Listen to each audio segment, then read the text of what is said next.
Network Marketing Pro is proud to present the national bestseller, GoPro, 7 Steps to Becoming a Network Marketing Professional, read by its author, Eric Worre. I remember the day I was introduced to network marketing for the first time. It was January 1988. I was 23 years old and selling real estate for a small company owned by my father and his friend, John Joyce. I was newly married with a little boy. I was already behind on my bills and I was scared. The year before, I had earned about $45,000 in real estate commissions, which was a good thing. The problem was that I'd spent about $60,000 and didn't save any money to pay my taxes, which would be due in just a few months. When John Joyce came to my desk that day and said, "Eric, I think I have a way for us to make some extra money," I said, "Tell me more." He went on to say a good friend of his had something to show us and had invited us to his house.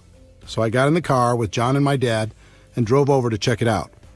When we arrived, he brought us into his living room, popped a tape into his VCR and hit play. I sat and watched this crazy video. It was filled with mansions and limousines and testimonials of people making fortunes virtually overnight. It was so over the top, I just couldn't believe it to be true. So I proceeded to tell everyone I thought it was a bad idea and I wasn't interested. My natural mental filters just couldn't let it in. Then something interesting happened. John and my dad said, "Okay, that's too bad, but we're going to do it anyway." This had a major impact on me because the only thing worse than being broke and in debt was the thought of seeing these two go on to make huge money without me. So I changed my attitude, pulled my dad aside, and asked him if he'd loan me some money to sign up. Thank God he said yes, because deciding to become a network marketing distributor completely changed my life. When I got started, I treated my business like most people do, which to say I didn't treat it like a business at all. I got in, made some phone calls, and hoped my timing and positioning was enough for me to get lucky and make a few bucks. And at first it worked. I did make some money, and it was very exciting, although I have to disclose something to you. For those first few months, my entire strategy was to quickly call all of my dad's contacts before he had time to get to them. I thought if I called them, told them my dad and John Joyce were involved, and got them to a meeting or to watch a video, then if they were interested, my dad wouldn't fight over who got the credit, since I was in his organization. I had limited success with this, but as you can imagine, it didn't last long. So 3 months after I got started, my network marketing income dried right up. And when it did, my positive attitude completely went away.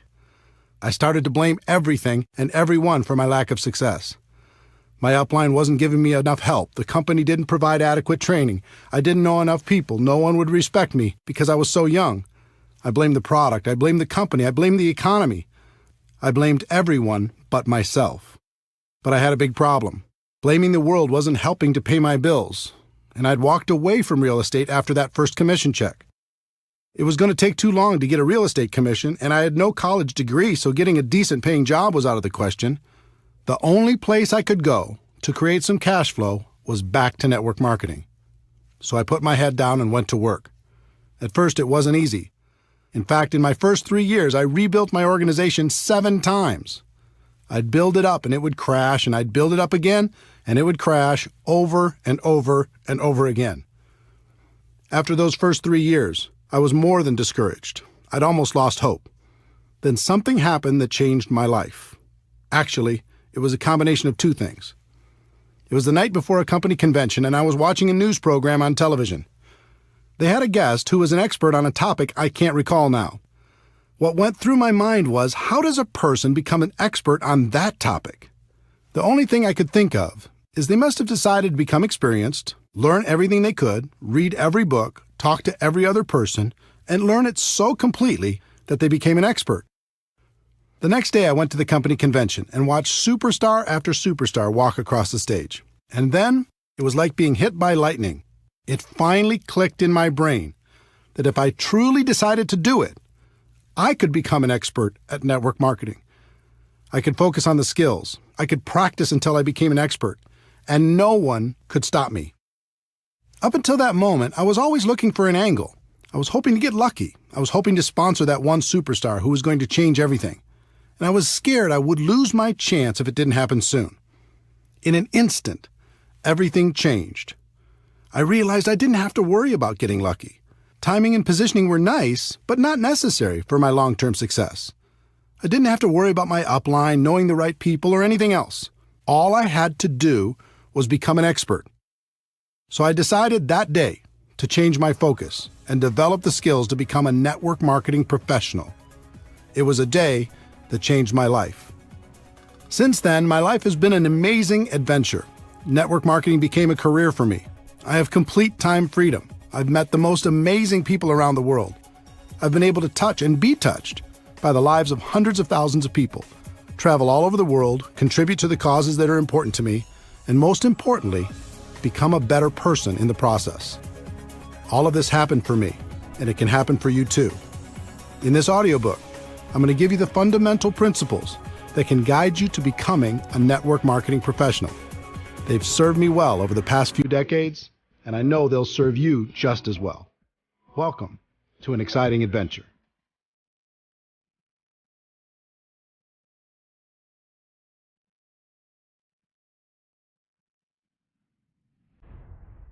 Chapter 1. Network marketing isn't perfect, it's just better. Do you feel restless? Do you feel unsatisfied? Do you feel there must be a better way when it comes to your work and the way you make your living?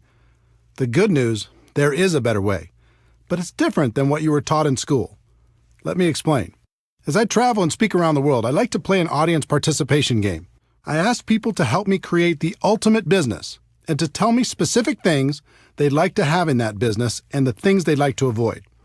It always makes for a very interesting list. If we were face-to-face, I'd do the same thing with you now, but since we're not, let me summarize what people from over 30 countries have told me while creating what I like to call the perfect career list. People usually start naming things they don't want. No boss, no commute, no alarm clock, no employees, no politics, no compromises, no discrimination, no educational requirement. And then as people start to use their imagination in a more positive way, they start to visualize some positive attributes. Something positive, great product or service, unlimited income, residual income, enjoy the people you work with, time freedom, something meaningful, personal growth, lots of perks, international, contribution to worthy causes, low risk, low startup cost, economy proof, tax benefits, fun. Now you might add some attributes of your own, but wouldn't you agree that's a pretty good start? Imagine being able to enjoy a career with those attributes.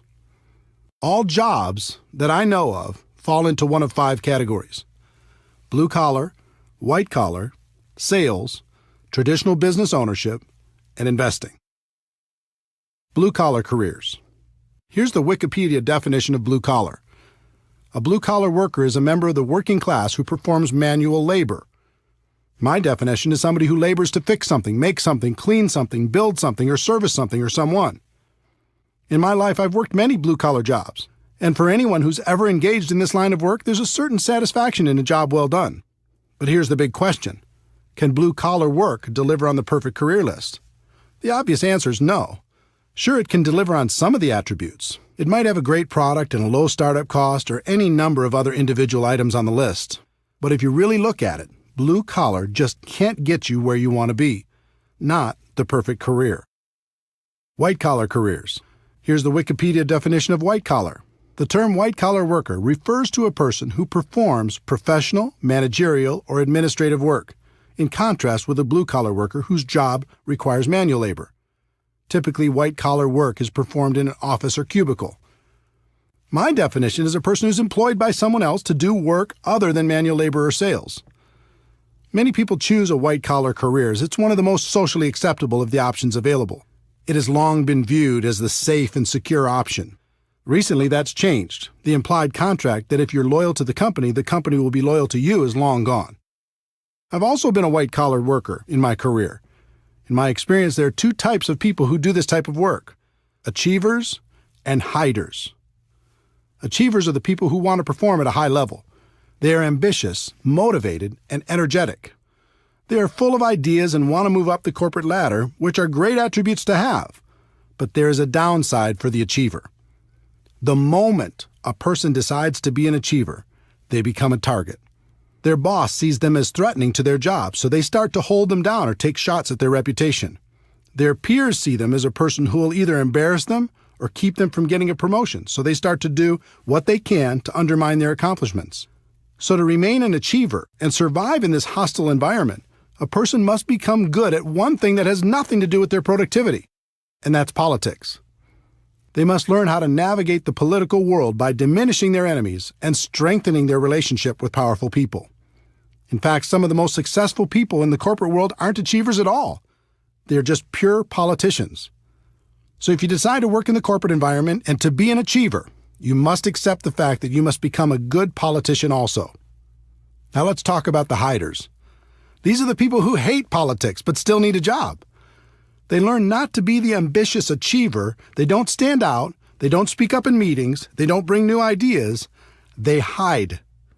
They keep their heads down and do as they're told. They do just enough so they aren't talked about negatively. They survive. And this has worked for decades. But in the new economy, it's becoming much more difficult to hide, and people are running out of time. So back to our perfect career list. Can a white-collar job deliver on the list? Again, the clear answer is no, certainly in not very many areas. Sales. Some people choose to get away from being an employee and get involved in a sales career. This is certainly more adventurous because typically salespeople are paid on their production instead of by the hour. I've known thousands of salespeople. There's a common theme I've noticed over the course of my career. The typical salesperson will have a period of time where everything goes perfectly. Everything they touch turns to gold, and they make some really good money. As soon as that happens, they almost always set their lifestyle to that level of income. They buy a new house, get new cars, put their kids in better schools, purchase a vacation home, the works. Everything's great for a while. And then something changes. The company changes the compensation plan. Their territory gets reduced. A competitor shows up. They lose their best customer. The economy goes into recession. New technology makes their offer less valuable, or government regulations change their industry.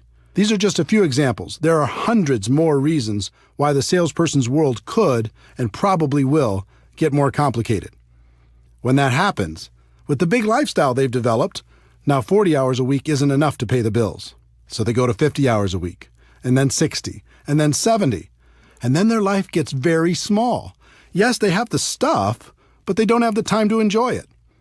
The other challenge for the sales career is, no matter how a person does, they still start at zero the next day.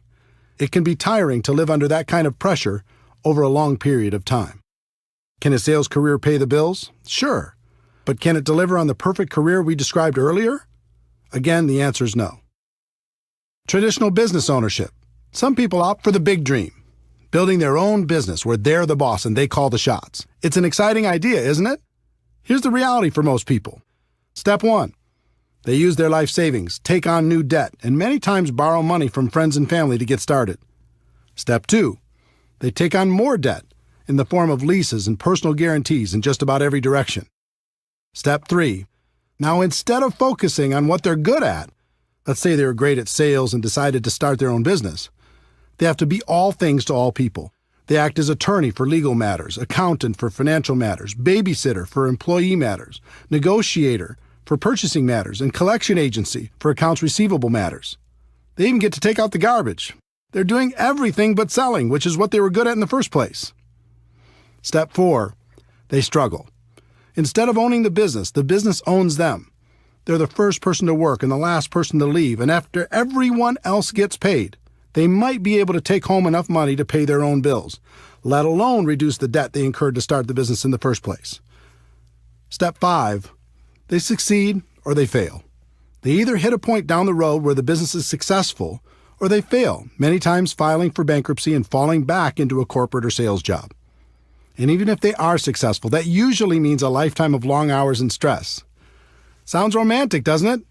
If you haven't started your own business before, ask friends who have if this description isn't accurate. Most people who start their own traditional business aren't worried about getting a return on their investment. They just want a return of their investment. It's pretty clear that traditional business ownership can't provide the perfect career as we've described it. The investor. The last category of ways to earn a living in the world today is to be an investor. And what do you need to become an investor? Money, right? If you don't have a lot of money, it's going to be very difficult to earn a living from the return on your investments, especially if you try to be conservative to reduce the risk of loss. But let's say you do. What's the next thing you need in order to be a successful investor? You need to have incredible knowledge and skill. I know more people than I could count who were skillful real estate investors over the years. But when things radically changed in the real estate market, their skill couldn't help them. They lost big. Would you like to invest in someone's traditional small business? Good luck. In most cases, you won't be an investor. You're more likely to be a philanthropist. How about the stock market? People do great there, don't they? A few do, at least from time to time. But I know more people who've lost than have won, especially in the past decade. It's very difficult to have guaranteed returns when you're not in control. And trust me, as an investor, you are not in control. Anything can happen, and it can happen overnight. Let me tell you a story to illustrate that point. In late 2001, I was living large. I'd sold a company I co-founded and was working as a very highly paid consultant. For my part of the sale, I received approximately 170,000 shares of stock in the new company. It was publicly traded on the New York Stock Exchange and selling for about $44 a share, which meant the value of my stock was around $7.5 million. I had big income and a great portfolio. Life was good. I used part of the stock to secure a home construction loan of about $2 million for a dream house I was building. As for the rest, I didn't diversify because I knew the company was in great shape with a good product and an amazing sales force. Then something out of my control happened. Overnight, the stock went to $37 a share because a group of investors had targeted the company and shorted the stock. In other words, the lower the stock price went, the more money they'd make. I thought it was ridiculous because the company was doing great. So I bought some more shares at $37, using my existing shares as collateral, knowing the price would go back up. It went to $33. I bought more shares. It went to $27. I started getting margin calls, which meant if I didn't send them money, they were going to start selling my shares to cover the losses. I didn't have it to send. The stock continued to go down. It went all the way to $10 a share, and my $7.5 million was gone. Poof. All in less than 90 days. Now, the stock eventually came back and the company was taken private for $65 a share, but I wasn't there to capitalize on it. I was wiped out. Could I have been smarter? Sure. Did I make mistakes? Absolutely. But here's the lesson. If you're going to be an investor, you have to accept that things will be taken out of your control from time to time. And when that happens, it can be very expensive. So back to our perfect career list. Can being an investor deliver on that list? I don't think so. We've talked about blue-collar work, white-collar work, sales, traditional business ownership, and investing. And none of them can deliver on our perfect career list. So is the perfect career even possible? The answer is yes, but to get there, you need to understand that everything is changing. The old models of compensation are dead or dying, and we are going through the biggest economic shift in any of our lifetimes. The new economy, the world as you know it, has changed. For the people who don't recognize that fact, it will be the worst of times. For the people who do, it will be the best of times. Over the last 100 years, an interesting phenomenon occurred. The rise of the corporation became the standard in society. The safe and respected place for people to exist in the world was as an employee. Step 1, go to school and learn how to be an employee. Step 2, find a company that will employ you. Step 3, work for that company for 40 years. Step 4, retire. In recent decades, the promise of being rewarded by the company for your loyalty and hard work has been exposed as a myth. People began to realize the loyalty they were giving to their company was not being given in return. So a different process evolved. Step 1, go to school to learn to be an employee. Step 2, find a company that will employ you. Step 3, switch companies for various political or economic reasons every 3 to 5 years over the course of your career. Step 4, find that you can't retire comfortably after 40 years, so you keep working. And now we're going through the biggest shift in any of our lifetimes. For a century, companies have paid people by the hour, by the week, or by the year. That's changing on a global level. The world is moving towards a performance economy, and it's already happening. Here's what that means. In the future, you're only going to be paid for performance. You won't be paid for your time anymore. Servers in the food industry already live in this model. They get a very low hourly wage required by law, and they make their living through tips based upon their performance. If you can imagine the same model being applied to virtually every job in the world, you'll see what's coming. The person cleaning the rooms in a hotel won't be paid by the hour anymore. They'll be paid by the room. For office workers, here's an example. A person has a $60,000 annual salary. Step one, the company will lower that salary to something like $50,000 because with today's marketplace, there's other people who will take the job for a lower amount. Step two, they'll reduce their base salary to something like $20,000 a year. Step three, they'll tell that person that they can get an additional $30,000 over the year if they hit certain performance benchmarks on a monthly basis. In other words, if they hit their numbers, they can make an additional $2,500 a month. Now the pressure's on and the company's loving it. If you don't hit your numbers, they can save even more money. If you do hit your numbers, guess what's in your future? They're going to raise your requirements. Unless you are extremely specialized, this will happen to you if it hasn't already. Count on it. And it will happen in every single profession worldwide. The evolution has begun. Why is this happening? One, it's a better model for the company. They'll get better results with less expense.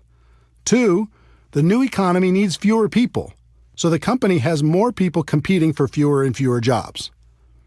Let me explain why the new economy needs fewer people. The exponential rise of technology has changed everything. Over 100 years ago, 90% of the population worked in agriculture. Today, because of dramatic efficiencies, it's less than 1%, and the farming jobs are gone. Remember customer service call centers where you talk to people? Today you talk to a machine, and those jobs are gone. Remember when companies had a massive amount of salespeople? Now people order online, and those sales jobs are gone. Remember Blockbuster Video and all of its employees? Now people watch movies on their handheld or tablet devices, and those jobs are gone. I love books, but go to your local bookstore while you can. They'll be history soon, and so will the jobs provided by those stores. I could go on through virtually every work category in the world. Technology and efficiency are eliminating jobs every single day, and there's nothing we can do to stop it. In fact, it's only going to accelerate. If you're sitting there waiting for the economy to bounce back and for jobs to return, don't. They aren't coming back. Just like the children of farmers saw the handwriting on the wall and left farming for new vocations, the same thing is happening for people working in old economy jobs. To survive, they'll need to open their eyes to this reality and find something new. Network marketing is better. The best way I know to not only survive but to thrive in the new economy is network marketing. There are important products and services in the world today that need to be promoted to the people who need them. Consumers still need to be educated. Companies have choices. They can dive into the ever-fragmented world of advertising to get the word out.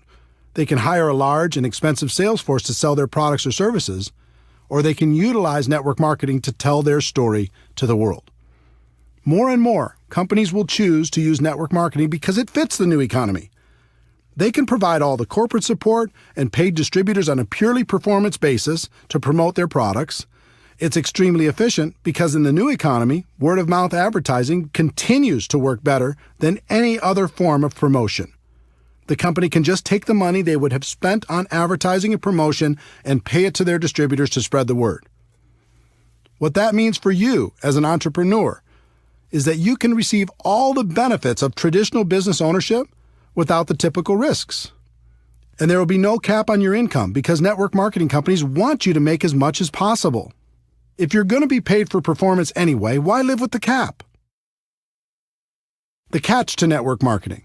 This all sounds great, and it is. But there's a catch that most people won't tell you. Here it is.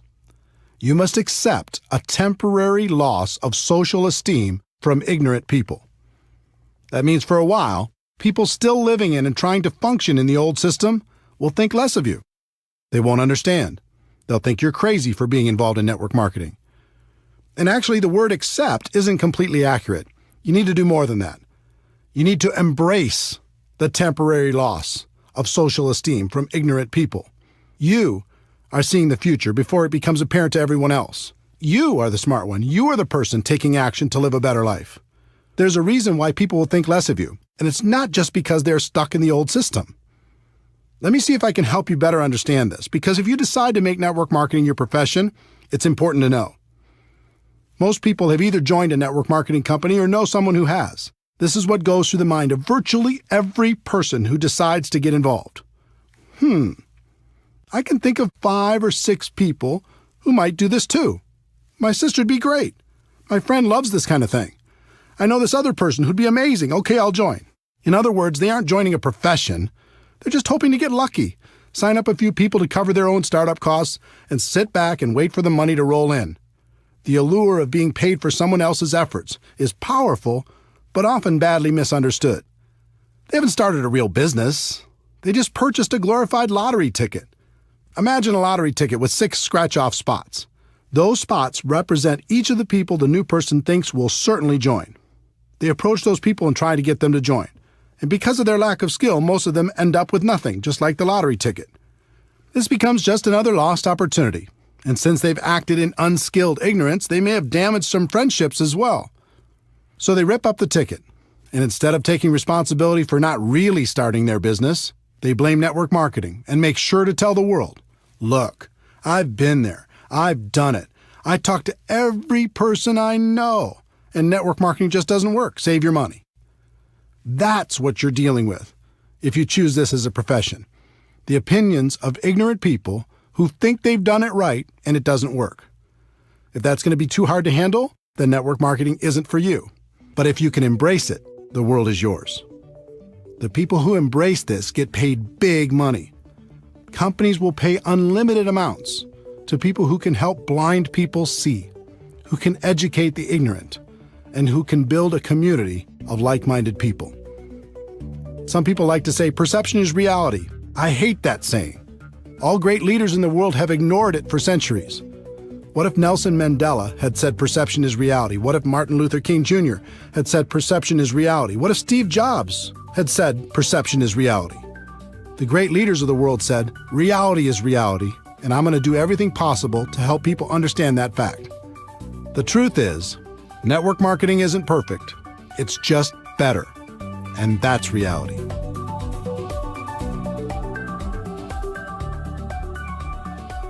Chapter 2.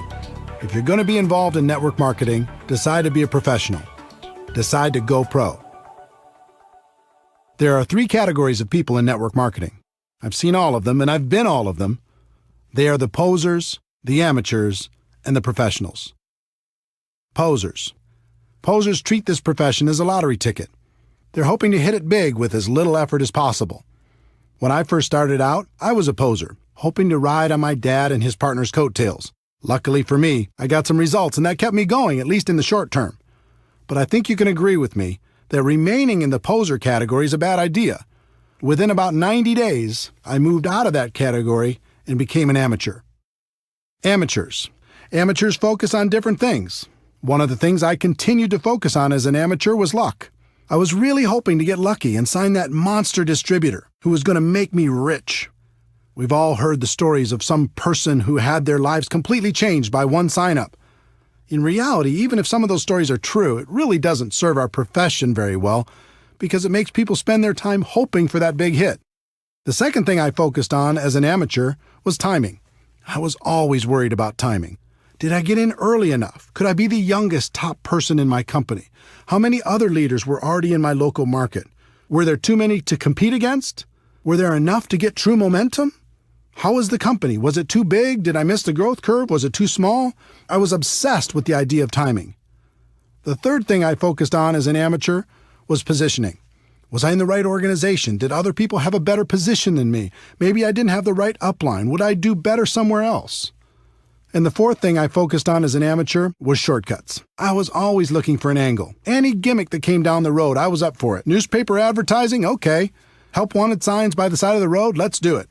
Passing out flyers at the mall? I'm in. Going door to door? Let's try it. The internet didn't exist when I was an amateur. Just imagine how crazy I would have been over all the internet tactics I could have used to distract myself. What that meant was, every time I heard of some shiny new approach being trained by anyone in the world, I was digging into it to try to find the shortcut. And then I finally made the decision to go pro. Wikipedia's definition of a professional is a person who is paid to undertake a specialized set of tasks and to complete them for a fee. My definition of a network marketing professional is a person who is an expert at the skills required to build a large and successful network marketing organization. There is a phrase in our profession that does more harm than good. It says, "Ignorance on fire is better than knowledge on ice." The point of this phrase is that it's better to be excited and ignorant than it is to be apathetic and smart. That may be true, but why do we have to choose one or the other? Let me give you an example. Let's say you're in need of an operation. At the hospital, you meet your doctor. He comes in and says, "I'm very excited to conduct your operation. I'm so passionate about it I could hardly sleep. No one on earth wants to help you more than I do." You say, "Wow, thanks, doctor. How long have you been doing these type of operations?" And he says, "Well, I've never had any schooling on this particular operation, and I've never practiced, and I've never done one, but it doesn't matter because I'm so passionate." How are you going to feel? Enthusiasm is great, but eventually you have to marry that passion with skill. Professional athletes will devote endless hours to preparing for competition. But when they join network marketing, they won't give one day's worth of effort to learning our skills. Doctors will devote a decade of their lives at huge financial expense to become physicians. But when they join network marketing, they won't give a month's study and practice to becoming a network marketing pro. In his book Outliers, Malcolm Gladwell's research showed it takes approximately 10,000 hours of practice to reach the expert level at anything. With 4 hours a day of practice, that adds up to about 7 years. That formula applies to network marketing as well. It's going to take about 7 years for you to become world class. The good news is the profession is very forgiving and you can earn a lot of money while you're becoming an expert. The trick is not to get complacent. Don't stop learning while you're earning. When I made the decision to go pro, everything changed for me. I stopped focusing on luck, timing, positioning, and shortcuts. I even stopped focusing on the money. My world changed when I started focusing on the skills and made the commitment to practice until I mastered them. Another thing happened when I decided to go pro. All of a sudden, my group started to grow. It was like people could sense my change of focus and my commitment to excellence, and they wanted to be part of it. Think about a time in your life when you were around a person committed to excellence. It might have been a teacher, a coach, a boss, or a friend. How did it make you feel? It was inspiring, right? You'll find you'll be an inspiration to others when you make this important shift. Bottom line, if you're going to be involved in this great profession, decide to do it right and treat it like a profession. If you go pro, this business is great. If you stay a poser or an amateur, you're going to be miserable. And by now, you've noticed I use the word profession a lot. I do that on purpose. Network marketing is more than just a project. It's not an industry, it's a profession. If you do it right, it's truly a career choice. It can take you out of working in a job that doesn't make you happy to a place of total freedom.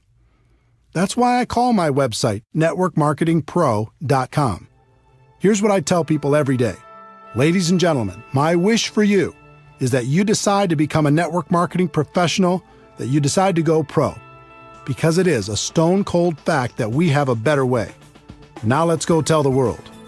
When the site launched on March 11, 2009, very few people called themselves network marketing professionals. That's no longer the case. Millions of people have changed the way they think about our business, and I'm proud of that fact. I look forward to the day when it's common for people to hear, "I'm a doctor, but I'm also a network marketing professional. I work in construction, but I'm also a network marketing professional. I'm an athlete, but I'm also a network marketing professional." The more people hear those words, the more the world will be ready for a better way.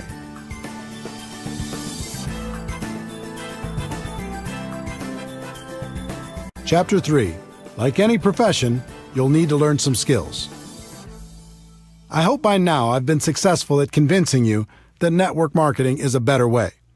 I hope I've also gotten the point across, if you're going to be involved, it's best to become a professional.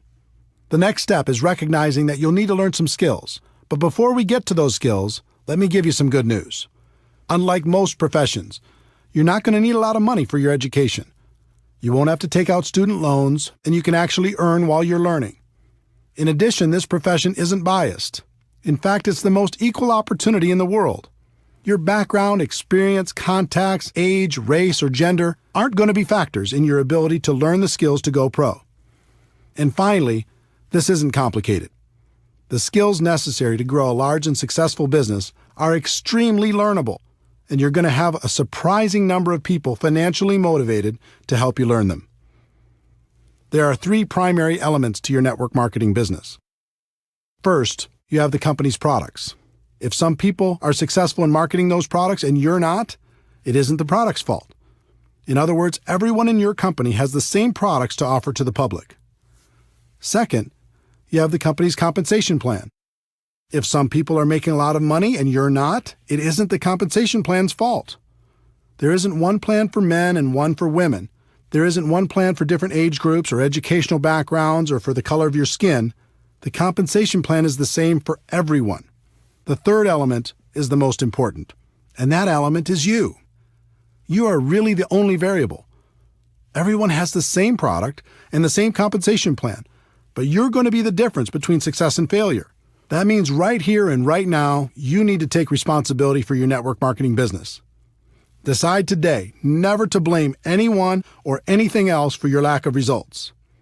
In fact, in network marketing, there's something of an epidemic going on.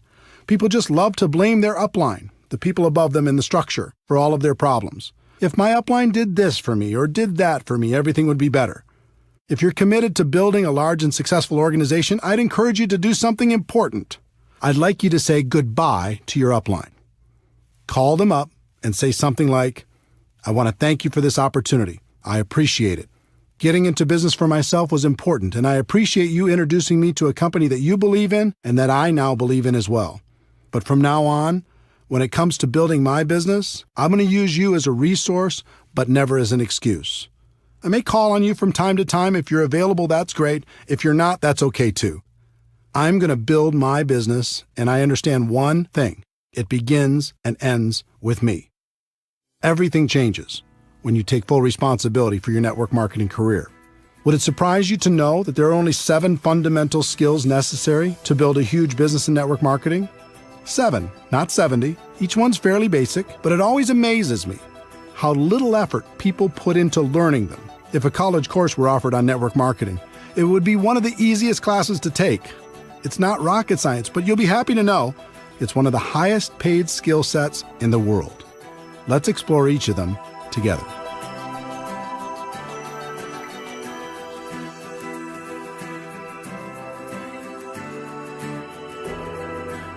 Chapter 4, Skill Number 1, Finding Prospects.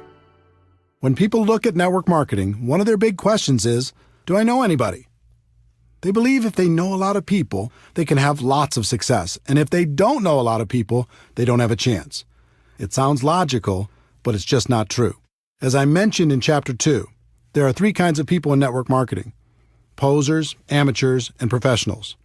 When it comes to finding prospects, the posers will make a mental list of 3 or 4 or 5 people they hope will join their business, and their entire future is based upon the response of those few people. If they're lucky enough to get one of them, they can extend the life of their career for a short time. They might even make another mental list of 3 or 4 people. Hopefully, they'll eventually decide to stop being a poser and upgrade to the amateur ranks. Would it surprise you to know that approximately 80% of all the people who join network marketing approach the task of building a business as posers? It's true. 8 out of 10 distributors first approach their business with the poser mentality. They make a small mental list and see what happens. They never set out to develop the necessary skills. Your job is to make sure you're not one of them and to help your team do the same. Educate people. Help them understand how powerful this opportunity can be if they treat it with respect. For the posers, their only real chance is luck, and that luck had better happen fast. The second group is the amateurs. Instead of a small mental list, these people make a written list, which is a step in the right direction. Let's say they make a list of 100 prospects. They charge out there with excitement, but not a lot of skill. They begin prospecting and their list begins to diminish. As it grows smaller and smaller, their anxiety grows higher and higher. Their biggest fear is running out of people to talk to. I know that was my biggest fear. In my early 20s, my list wasn't anything to brag about. As I mentioned before, I tried to use my parents' contacts at the beginning, and it didn't take long for me to run out of names. Soon everyone in my world knew what I was doing and had either said yes or no. It was scary. I felt like if I didn't find some great people from my list and find them soon, I was going to fail in this business. It never occurred to me that finding quality people to prospect was a skill. Up until this point in my career, I always viewed the list as the ticket to wealth. If you had a good list, you'd succeed. And if you had a bad one, you either had to get lucky or you'd fail.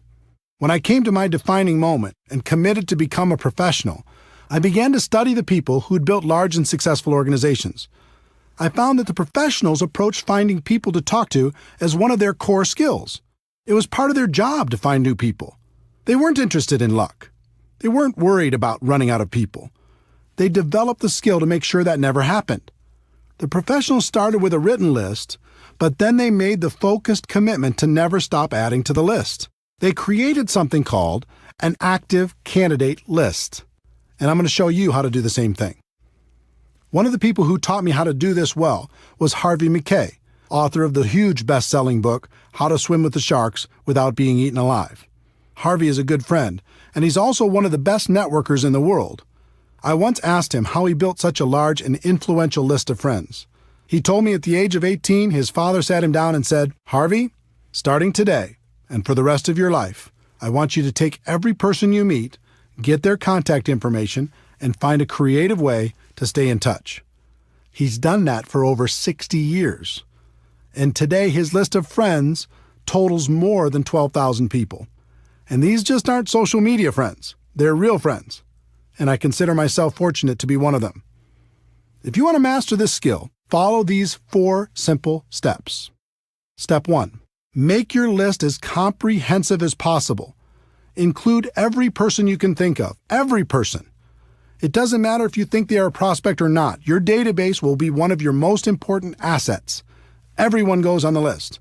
If they're negative, put them on your list. If you hate them, put them on your list.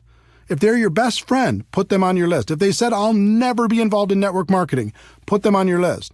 If they're 98 years old, put them on your list. If they're 18 years old, put them on your list. It's important to do this because as you empty your mind out on paper, it will make more room for new context to find room in there. When you write down your nephew, you begin to think about the circle of people around your nephew. All of these connections will become apparent to you as you make your list more and more comprehensive. Think about everything. Every organization you've ever been involved in, every group you've ever been a part of, everything you've ever done. If you do this right, it'll end up being hundreds and maybe even thousands of people. You're not required to prospect everyone on your list. That's up to you. But it's extremely important to do the work necessary to truly capture your network on paper. Step 2. Have you heard of the concept that we're all only 6 contacts away from any person in the world? 6 degrees of separation? I'm not sure if that's a myth or if it's true, but I believe in the concept. So step 2 is looking at your list and thinking about the people they know. The 2nd degree of separation. Chances are you'll know most of them also. Think about members of your family. Who do they know? Add them to your list. Think about your friends. Who do they know? Add them to your list. Think about all the relationships in your life. Who do they know? Add them to your list. Don't worry about what you're going to do with this list yet. We'll talk about that a bit later. Just keep building it. Step 3. Constantly expand your list. This is why the professionals call this an active candidate list. It never stops growing. The pros have a goal to add at least 2 people to their list every single day. They may not prospect them, but as Harvey Mackay's father said, they go on the list, and you should find a creative way to stay in touch. Harvey's book, Dig Your Well Before You're Thirsty, deals with this concept. If you think about this as a core skill, you realize it isn't very hard. You come into contact with people every day. Just add them to your list. You meet people through online social media. Add them to your list. You do business with new people. Add them to your list. My friend Jordan Adler is the author of Beach Money. He's also a 7-figure-a-year earner in network marketing. He's a master at step 3. He just lives his life and is always making new friends. And if you look at his business, almost all of the people he's recruited into his huge organization are people he didn't know before he started his network marketing business. He's a pro. Professionals develop a higher level of awareness. They pay attention to the world. They know they'll be introduced to new people all the time. Posers and amateurs don't even notice. They just go through their day saying, "What people? I don't see any people." How hard would it be to raise your awareness and add 2 new people a day to your list? Think about it. If you did that 6 days a week, that is over 600 new people a year. Do that for 5 years and it's over 3,000 people. Can you see why professionals don't worry about running out of people to talk to? Please understand, I'm not saying you should assault these people with your pitch the moment you're introduced. Some people in network marketing make that mistake, and it's not good. Just add them to your list, make friends, develop a connection, and when the time is right, you can help them understand what you have to offer. Step 4, network on purpose. Professionals network on purpose. It's hard to meet new people if you're hiding from the world. Get out there, have some fun, join a new gym, have fun with a new hobby. Volunteer for a cause that's important to you. Find places and organizations where you can meet new people.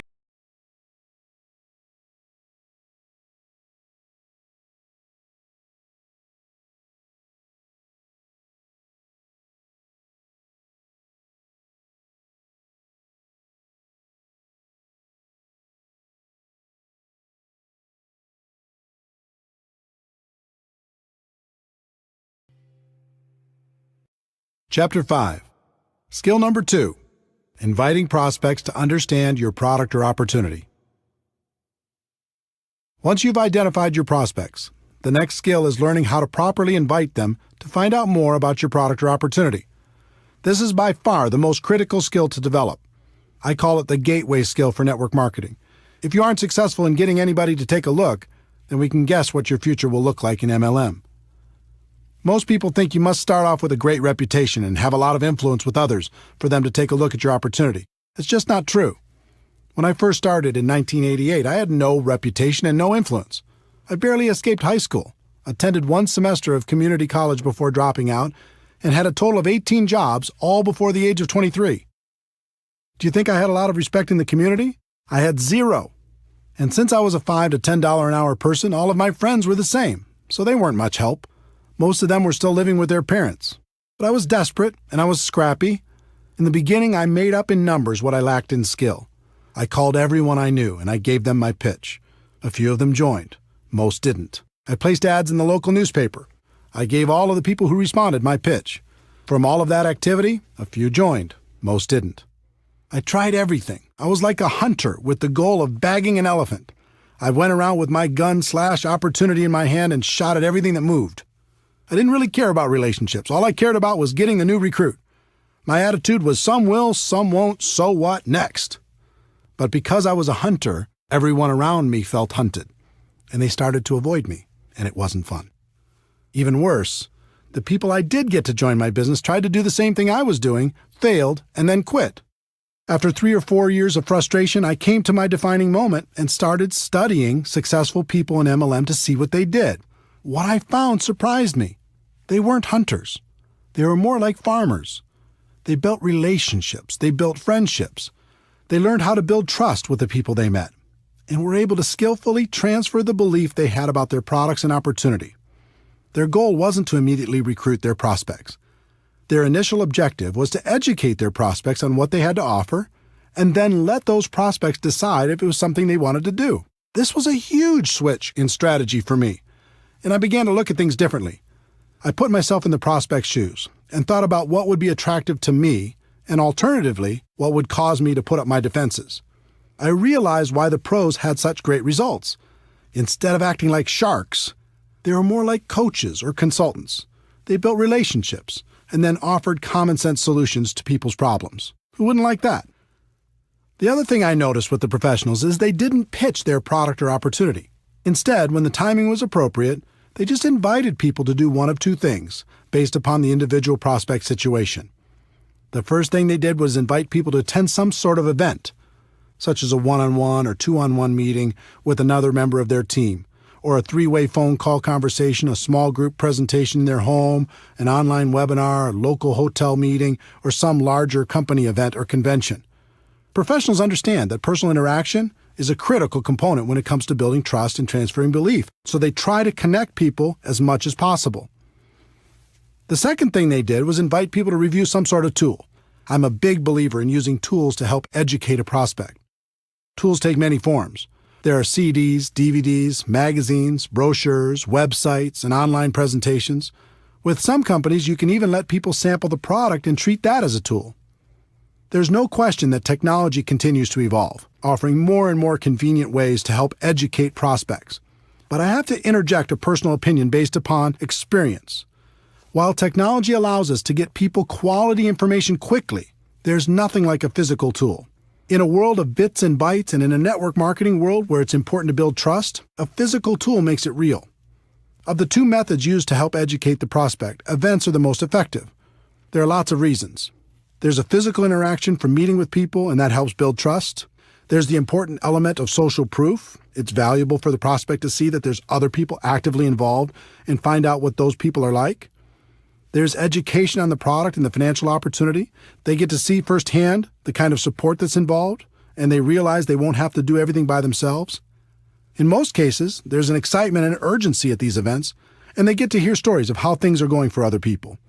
Those are some of the benefits. The only downside to events is they can be difficult to schedule and confirm, especially for a brand new person. If you don't have the skills, it's fairly common to invite 20 people and have 1 or 2 show up, and that can be very discouraging. For building a large and duplicating organization, I've found that a tool is a better first step. Remember, our goal is education and understanding. We want people to know what we have and understand how it can benefit their lives. A tool is a great way for people to become educated and hopefully excited in the middle of their busy lives. They might not have time to drive across town to meet with you, but they could listen to a CD in their car or watch a short DVD, read a magazine, or watch an online presentation. If you were to look back at my career, you'd see that tools changed everything for me. In 1990, my company came out with a video that was dynamic and exciting. Even though it was wildly expensive at $15 each, back then it was worth it. Because when you learned how to invite people to watch that video, the results were dramatic. Everyone in the company became focused on a daily method of operation that centered around inviting people to watch our video. We allowed no distractions. Our entire culture revolved around this strategy, and our growth went through the roof. Events were still very important, but they were a second step after a person watched our video. By adopting this new approach, my organization finally broke out, and I was able to enjoy the experience of having a group that grew with or without me. It was more fun than I can describe. My group grew from a few dozen to a few hundred and then a few thousand.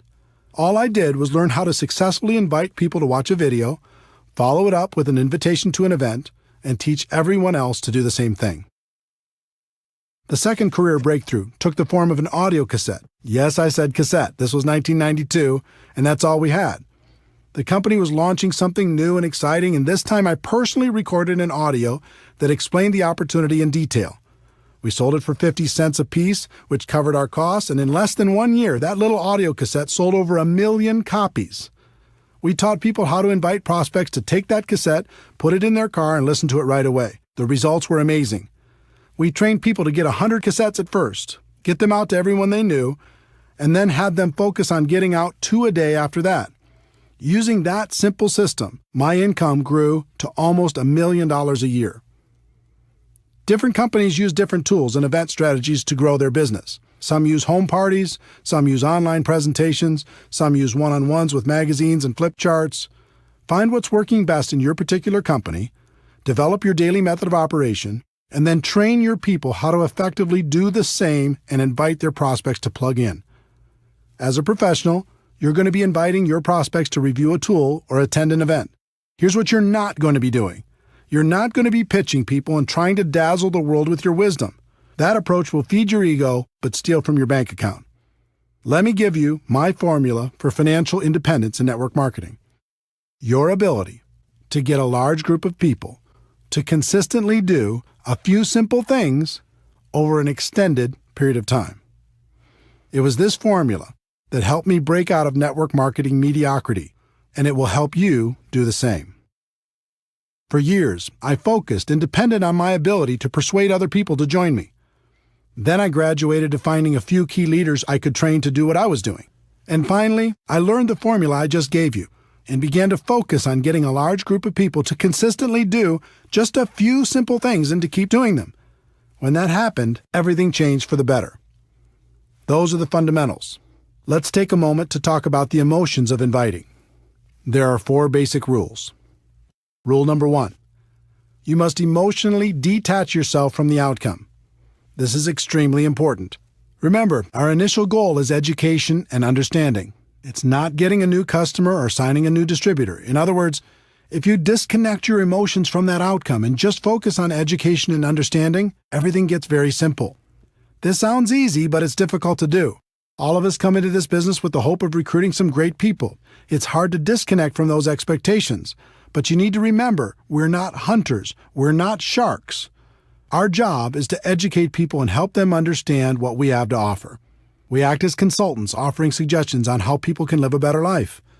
If you focus on getting a customer or a new distributor, you'll constantly be disappointed and you'll find your prospects running away from you. If you focus on education and understanding, you'll have fun and your prospects will enjoy the experience. Rule number 2, be yourself. So many people become a different person when they start inviting. This makes everyone uncomfortable. Be yourself. Just focus on being your best self. Rule number 3, bring some passion. Enthusiasm is contagious. It's okay to get a little bit fired up. Get focused. Listen to some music that inspires you. Smile when you're on the phone. I assure you, your positive emotion will translate into better results. Rule number 4, have a strong posture. This was a big one for me. At first, I was so insecure, I didn't think anyone would take me seriously. But as I watched the professionals, I noticed their posture. They were bold, they were confident, they were strong. So I decided to be bold as well. I stopped apologizing all the time. Instead of saying, yes, I know I've had a lot of jobs so far in my life, but I'm hoping this will be the change I've been looking for, I started saying, guess what? I'm sick and tired of the life I've led up until this point, and I've decided to take charge. I wouldn't bet against me because I'm serious. You feel the difference? Be yourself, but be a bolder self. Be yourself, but be a stronger self. Be yourself, but be a more confident self, at least when you're inviting. I found I could do that for short periods of time at the beginning. And just like building a new muscle, I could eventually do it longer and longer until it became part of me. So now that we've set the stage, let's go through the invitation formula. This formula is designed to be used over the phone or face-to-face. It's not to be used with texting, email, or any other communication tool, just on the phone or face-to-face. This can work with your warm market prospects, someone you know, or cold market prospects, someone you meet while living your life. I'll give you examples for both. There are 8 steps to a professional invitation. That might sound complicated, but with a little practice, you'll find it's an easy skill to master. Step 1, be in a hurry. Step 2, compliment the prospect. Step 3, make the invitation. Step 4, if I, would you. Step 5, confirmation number 1, get the time commitment. Step 6, confirmation number 2, confirm the time commitment. Step 7, confirmation number 3, schedule the next call. And Step 8, get off the phone. Step 1, be in a hurry. This is a psychological issue. People are always more attracted to a person who has things going on. If you start every call or face-to-face conversation giving the impression that you're in a hurry, you'll find your invitations will be shorter, there will be fewer questions, less resistance, and people will be more respectful of you and your time. Examples for warm market prospects. I don't have a lot of time to talk, but it was really important I reach you. I have a million things going on, but I'm glad I caught you. I'm running out the door, but I needed to talk to you real quick. Examples for cold market prospects. Now isn't the time to get into this, and I have to go, but I have to run, but get the message? Set the tone with some urgency. As for the examples I'm sharing with you, don't worry too much about the exact words. Just focus on the concept and use your own words. Let people know you're busy, you've got a lot going on, and your time is short, but it was important for you to talk to them real quick, and do it with some passion in your voice. Step 2, compliment the prospect. This is critical. The sincere compliment, and it must be sincere, opens the door to real communication and will make the prospect much more agreeable about hearing what you have to say. Examples for warm market prospects. You've been very successful, and I've always respected the way you've done business. You've always been supportive of me, and I appreciate that so much. Great to use with family and close friends. You have an amazing mind for business and can see things other people don't see. For as long as I've known you, I thought you were the best at what you do. Examples for cold market prospects. You've given me some of the best service I've ever received. You're super sharp. Can I ask what you do for a living? You've made this a fantastic experience. The key to the compliment is it must be sincere. Find something you can honestly use to compliment your prospect and use it. This simple step will literally double your invitation results. When you start with urgency and a compliment, it becomes very difficult for a person to react negatively to your invitation. People don't hear compliments very often. It feels good. You'll find your prospects will become very receptive. If you study the pros, you'll find they are constantly putting people in a good mood through their honest and sincere compliments. It helps to build rapport. It helps to open people's minds. And mostly, it helps achieve our goal of education and understanding. Step 3. Make the invitation. This is a situation where one size does not fit all. There are 3 kinds of invitation approaches for the network marketing professional. The direct approach. This is used when you're inviting people to learn more about an opportunity for them. Most people use a direct approach for all of their prospects. It usually goes something like this: I found a way for you to get rich. Let me tell you all about it, blah, blah, blah. I understand the passion, but really, who's going to get excited about that unless they're getting a call from a millionaire? That doesn't mean the direct approach doesn't work. It does. It has an important place in your invitation process, but it should be reserved for people who know and respect you or for people that you know are searching for something better. Examples for warm market prospects. When you told me you hated your job, needed more money, wanted to find a new house, etc., were you serious or were you just kidding around? They'll almost always tell you they were serious. Great, I think I found a way for you to get it, solve the problem, make that happen. This is for situations where you know an area of their dissatisfaction, need, or desire. I think I found a way for us to really boost our cash flow.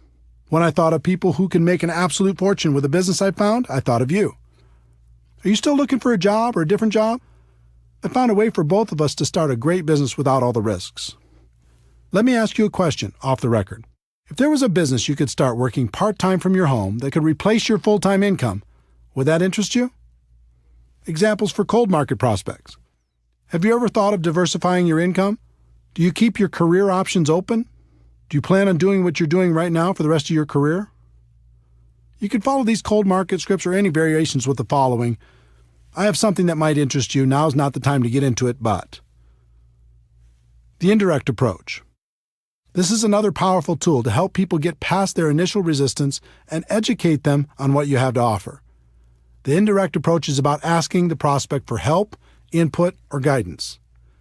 I used this approach extensively and with great success when I first started out. Because of my lack of credibility at age 23, I couldn't get much success with a direct approach, so I learned to play myself down and play up to the prospect's ego. It worked incredibly well, and it still works today. Examples for warm market prospects. I've just started a new business and I'm really nervous. Before I get going, I need to practice on someone friendly. Would you mind if I practiced on you? This is a great approach for family and close friends. I found a business I'm really excited about, but what do I know? You have so much experience. Would you look at it for me if I made it easy on you? And let me know if you think I'm making the right move? A friend told me the best thing I could do when starting a business is to have people I respect take a look at it and give me some guidance. Would you be willing to do that for me if I made it simple? Examples for cold market prospects. When you meet someone from another city, state, or country, and if your company does business there, you can say, "My company's expanding in your area. Would you do me a favor and take a look at it and let me know if you think it would work where you live?" When you meet someone who might provide good input on your product, you can say, "I've started a business with a product I think makes a lot of sense, but I'd like to get your input. Would you be willing to check it out and give me your opinion?" The super indirect approach. The third approach is the super indirect approach. This approach is incredibly powerful because it works on a number of psychological levels.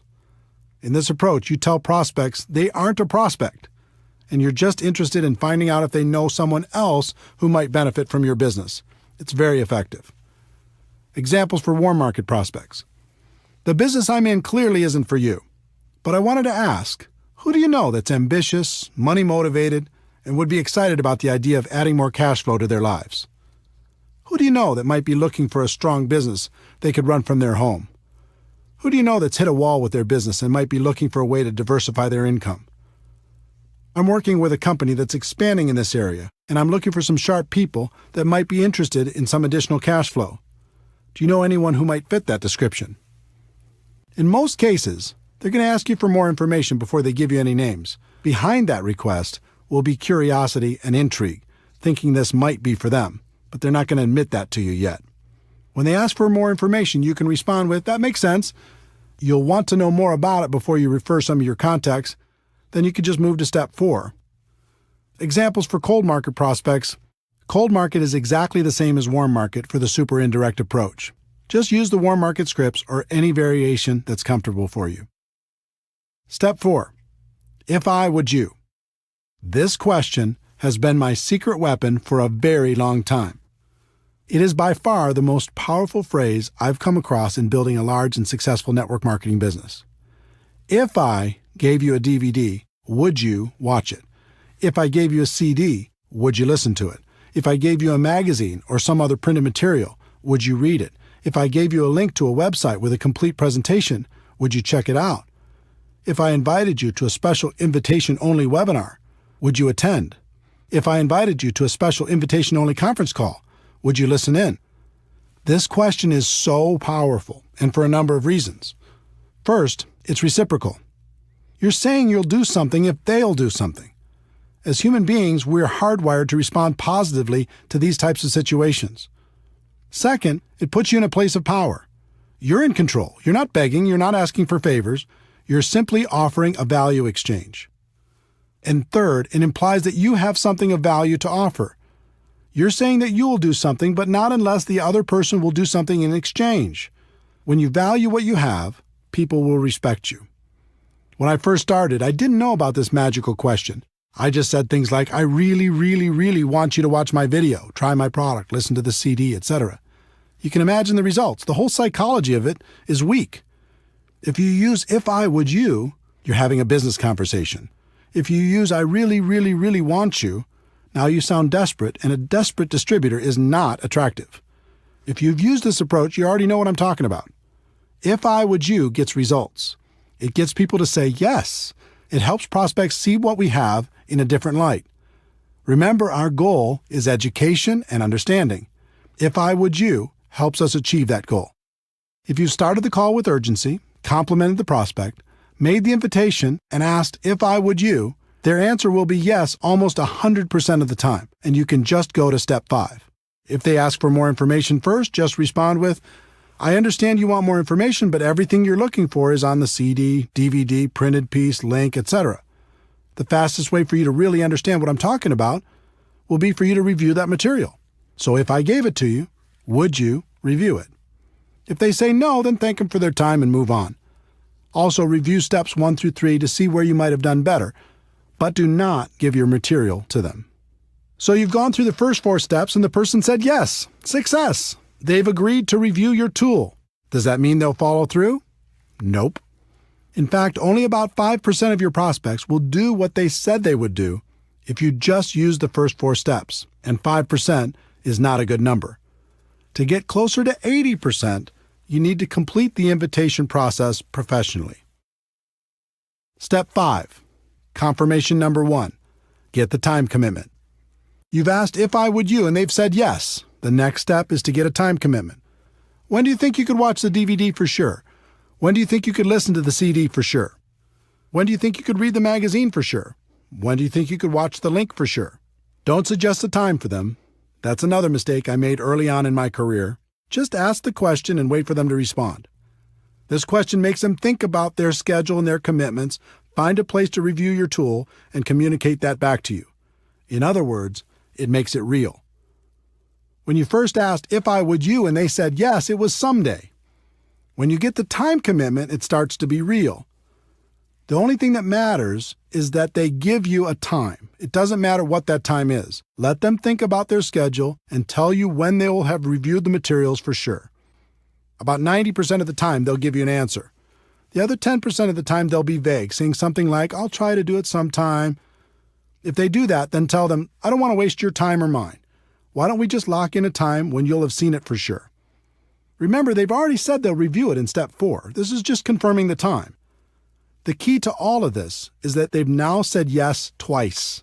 The first time when they answered if I would you, and the second time when you received a time commitment from them. So now you can give them the tool, right? Wrong. You're not done yet. The professionals take a few more seconds to complete a couple more steps before they're finished.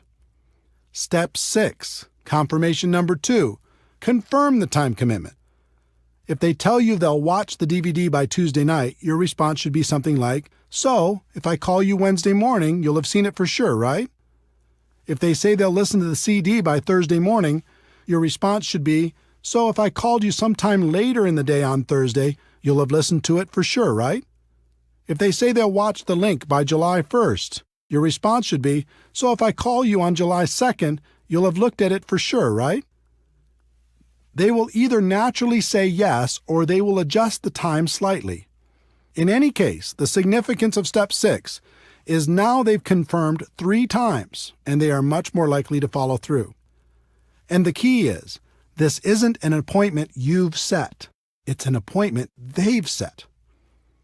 They said they'd review the materials. They would do it by a specific time. And if you called them after that, they would have reviewed the materials. You've asked the questions. Their answers made the appointment.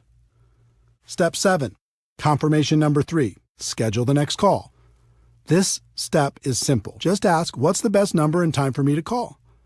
They'll give you what works best for them, and now you have a real appointment. All you have to do is be sure to remember to call when you said you'd call. They've said yes 4 times. The whole invitation took a few minutes, and your chances of achieving your goal of education and understanding has gone from about 5% to about 80%. Step 8, get off the phone. Remember, you're in a hurry, right? Once you've confirmed the appointment, the best thing to say to someone is something like, "Great, we'll talk then, gotta run." Too many people make the appointment and then unmake it by talking and talking and talking. Remember, our goal is education and understanding, and we're going to let the third-party tool do most of the work. Here are some examples of all 8 steps. A person you know who hates their job, direct approach. "Hey, I don't have a lot of time to talk, but it was really important I reach you. Listen, you're one of the most financially intelligent people I know, and I've always respected that about you. When you told me you really didn't like your job, were you serious or were you just kidding around?" They say they were serious. "Great, I think I found a way for you to create an exit strategy. I have a CD that describes what I'm talking about better than I can. If I gave you this CD, would you listen to it?" They say yes. "When do you think you could listen to it for sure?" They say Tuesday. "So if I call you Wednesday morning, you'll have reviewed it for sure, right?" They say yes. "All right, I'll check back with you then. What's the best number and time for me to call?" They give me the information. "Got it. We'll talk then. Gotta run. Thanks." A good friend, indirect approach. "Hey, I'm running out the door, but I needed to talk to you real quick. Do you have a second?" "Great. Listen, you've always been so supportive of me, and I appreciate that so much. I've just started a new business, and I'm really nervous. Before I get going, I need to practice on someone friendly. Would you mind if I practiced on you?" They say sure. "Great. If I gave you a DVD that laid out the information in a professional way, would you watch it?" They say yes. "It's about 15 minutes long. When do you think you could watch it for sure?" They say Thursday. "So if I called you Friday morning, you'll have reviewed it for sure, right?" "Fantastic. What's the best number and time for me to call?" They give you the information. "Great. We'll talk then. Gotta run. Thanks." A highly successful person, super indirect approach. "I know you're busy, and I have a million things going on too, but I'm glad I caught you. You've been wildly successful, and I've always respected the way you've done business. I've recently started something new, and I'm looking for some sharp people. It's clearly not for you, but I wanted to ask, who do you know who's ambitious, money-motivated, and would be excited about the idea of adding a significant amount of cash flow to their lives?" They say they do know some people. "I understand that you'd want to know more about it before you recommend people. I have a DVD that explains exactly what I'm doing and the kind of people I'm looking for. It's brief. If I sent one to you, would you review it?" They say they would. "Thanks. When do you think you could view it for sure?" They say next Monday. "Okay, so if I call you next Tuesday, you'll have reviewed it for sure, right?" "Okay, I'll check back with you then. What's the best number and time for me to call?" They give the information. "Okay, great. Thanks again. I appreciate it so much. Talk to you next Tuesday." A cold market prospect who's done a good job selling you something. Direct approach. "Now isn't the time to get into this, and I have to go, but you're super sharp, and I happen to be looking for some sharp people. Do you plan on doing what you're doing now for the rest of your career?" They say no. "Good. I have something that might interest you. Now isn't the time to get into it, but I have a DVD that explains it all in great detail. If I gave it to you, would you watch it?" They say yes. "When do you think you could watch it for sure?" They say Sunday. "So if I called you Monday, you'll have reviewed it for sure, right?" They say yes. "All right, I'll check back with you then. What's the best number and time for me to call?" They give you their information. "Okay, here it is. Thanks again for the excellent service, and I'll talk to you soon." Are you feeling the flow of how this works? Obviously, there are many possible variations for different kinds of prospects, but I hope these examples help you understand how everything comes together. In terms of scripts, it's best if you get the basic concepts down and don't focus too hard on the exact script. Life doesn't work that way. But if you learn to let your prospect know you're in a hurry, then compliment them, then invite them, then pass on a tool with "if I would you," then confirm using the process I described, and finally get off the phone or complete the invite, you'll do just fine. Remember, in recruiting, there are no good or bad experiences, just learning experiences. On your journey to become a network marketing professional, the best thing that can happen is for you to develop the skills to recruit on demand in any situation. Then you never have to worry about being lucky. So practice, practice, practice.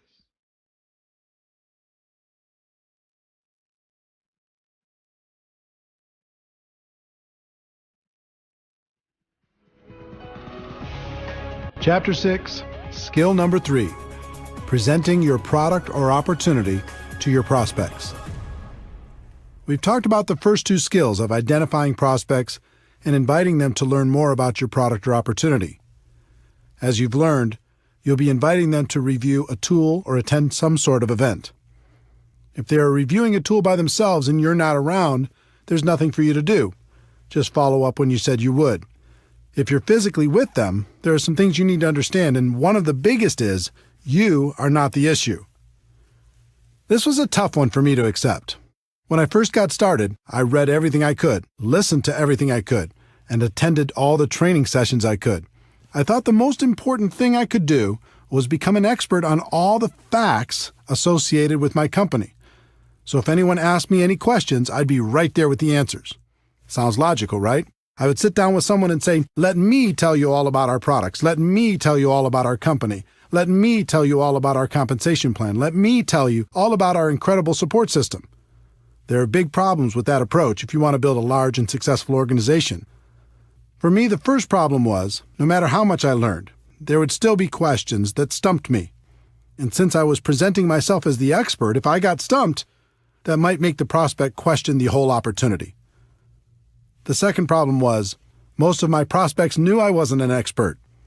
So when I came to them and presented myself as an authority figure, they knew it wasn't true.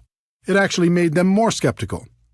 The third problem was, even if I was successful at becoming an expert, the other distributors in my organization didn't necessarily have that same desire or willingness to learn. As a result, I was the go-to guy for every single presentation. There's no way to create an organization that will duplicate with this approach, and without duplication, network marketing is just a job. In the early days, that's what network marketing was for me, a job. I had no duplication because I made myself the issue. But I was determined, and I started to observe and take careful note of how the most successful distributors did their presentations. The pros never made themselves the issue. More than that, they never presented themselves as an expert. They acted as a consultant who connected the prospect to tools, events, or other distributors to help them become educated. If the prospect asked a question, they would guide them to the answer, but they wouldn't give the answer directly. This baffled me until I started to comprehend duplication. The pros knew they could sign the person up by dazzling them with their knowledge and experience, but they also knew it would take a long time for their new distributor to do the same thing. So they came up with a simpler approach. It was around this time I heard a concept that has stuck with me ever since. In network marketing, it doesn't matter what works. It only matters what duplicates. This should be a guiding principle for every network marketing professional. The pros use tools instead of their own wisdom. The pros use live events instead of their own presentations. The pros use other distributors to give the facts instead of giving them themselves. The pros don't present themselves as experts. They just invite people to learn more about the product or opportunity and let the third-party resource provide the information. The pros bring passion, enthusiasm, excitement, and belief. If you ever watch a pro at work, you'll see a fire in them that's contagious. Make passion, enthusiasm, excitement, and belief your priority. Then invite professionally and let the third-party resource do the rest. In addition to learning how to effectively present your product or opportunity during your personal recruiting efforts, it's also important to learn how to present your opportunity to groups of people. I've heard it said, and I think it's true, the person with the marker makes the money. In other words, the person in front of the room giving the presentation usually has a higher than average income. When I first got started, I was deathly afraid of speaking in front of people. But I was ambitious, and since everyone said this was an important skill, I was determined to master it. I started by learning how to give a short and effective testimonial. Learning to tell my story was extremely valuable in building my business and has been to this day. People aren't interested in how much you know, but they are interested in your story, as long as you don't bore them to death with it. I worked on my story for a while, and after tweaking it a time or two, here's what I came up with. Hi, my name is Eric Worre, and I'm a retired underachiever. I had 18 jobs by the time of 23 and was starting to think my future wasn't looking so good. I was embarrassed by my lack of results, and I was desperately looking for a way to make something of my life. In January of 1988, I was introduced to network marketing, and it has changed my life. Instead of being afraid of the future, now I'm excited about it. And then I would insert whatever was appropriate based upon my current levels of success. The theme of my story was, if I could do it, anyone could do it. And it worked. I used it all the time in hotel meetings, in home meetings, on three-way phone calls, on conference calls, you name it. No matter what your background is, you can craft a compelling personal story. I've found every good story has 4 elements. 1, your background.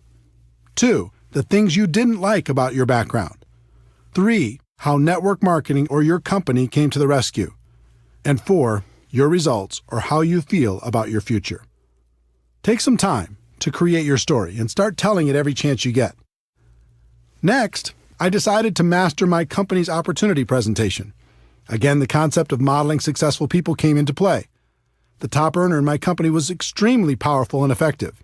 In addition, he did the same exact presentation every single time, just about word for word. So I recorded his presentation and transcribed it by hand onto a legal pad. When I completed that step, I recorded my own voice doing that presentation. I did it word for word, same story, same jokes. Everything was his exact presentation. After I was done, I played it back, and it was terrible. My voice had no energy, I was boring, I hated it. So I recorded it again and again and again until it was acceptable. In the end, I had an audio cassette with my presentation on it. And I listened to it over and over in my car. I'll bet I listened to that presentation 500 times. And by that time, I had it memorized. I knew it backwards and forwards. I could start from any part of the presentation and take it from there. You would not believe the confidence this gave me. I went from being afraid to do the presentation to actively looking for opportunities to give it. I did the presentation on conference calls, in home meetings, on three-way calls, and any place else I could find. I became a regular presenter at our local meetings and continued to move up to bigger and better venues, even being asked to speak at company conventions. For me, the evolution of becoming a presenter went through several stages. 1, learning my story. 2, learning the standard opportunity presentation. And 3, learning different training presentations. One big defining moment as a presenter came in 1993. I was 29 years old and starting to make a name for myself in network marketing. I was having a conversation with the CEO of the company and the #1 distributor at that time. I can't remember exactly how the topic came up, but I recall saying something to the CEO like, well, he, the top distributor, might be a better networker than I am right now, but I can outspeak him any time. It was meant as a joke, but the CEO raised his eyebrows and said, okay, son, I'll tell you what, we have our big convention coming up. Over 14,000 people will be in attendance. I'll give you both the same amount of time, and we'll have a private contest. I'll handpick a few judges, and they'll vote on who did a better job. Wow. Now I was really on the hook. I wasn't a huge leader. I didn't have as big an organization or reputation at the time as the top earner, so I did the only thing I could control. I started to prepare like my life hung in the balance. I chose a theme. I wrote my talk, and I rewrote it over and over. I did research. I practiced. I recorded myself doing the speech. I did everything I could possibly do. When the day came, I'd never felt so nervous in my entire life. Talking to 14,000 people is like talking to an ocean. But my preparation served me well. I steadied my 29-year-old insecure self and delivered. The response was overwhelming. The crowd went wild, literally. I felt numb when I walked off the stage as they were still cheering and sat there while the top earner gave his speech. He did a fine job, but I have to admit to you, it felt so good. to have the CEO come up and congratulate me for winning our private little contest. It was definitely a defining moment. That speech was lost for a very long time, but a copy was recently discovered. If you'd like to hear it, we'll include it at the end of this chapter. My voice sounds quite a bit younger, but it's still me. To summarize this skill set, remember a few important things. 1. When you're prospecting, you're the messenger, not the message. Get yourself out of the way and use a third-party tool. 2. Learn to tell stories in a way that will make your prospects curious to hear more. And 3. When it comes to presenting in front of a group of people, preparation is key. When you're prepared, it's fun. And as promised, here's my speech talking in front of 14,000 people as a 29-year-old young man. Over 200 years ago, there was a revolution, an American Revolution, an event that literally changed the course of history. It was led by a group of unsatisfied people. People who were tired of being told what they could do and when they could do it. People were fed up with their lack of choices and their lack of personal freedoms. People fed up with their lives being controlled by others. Fed up with being oppressed, fed up with being manipulated. They finally said, enough, I've had it, and I'm not going to live like this anymore.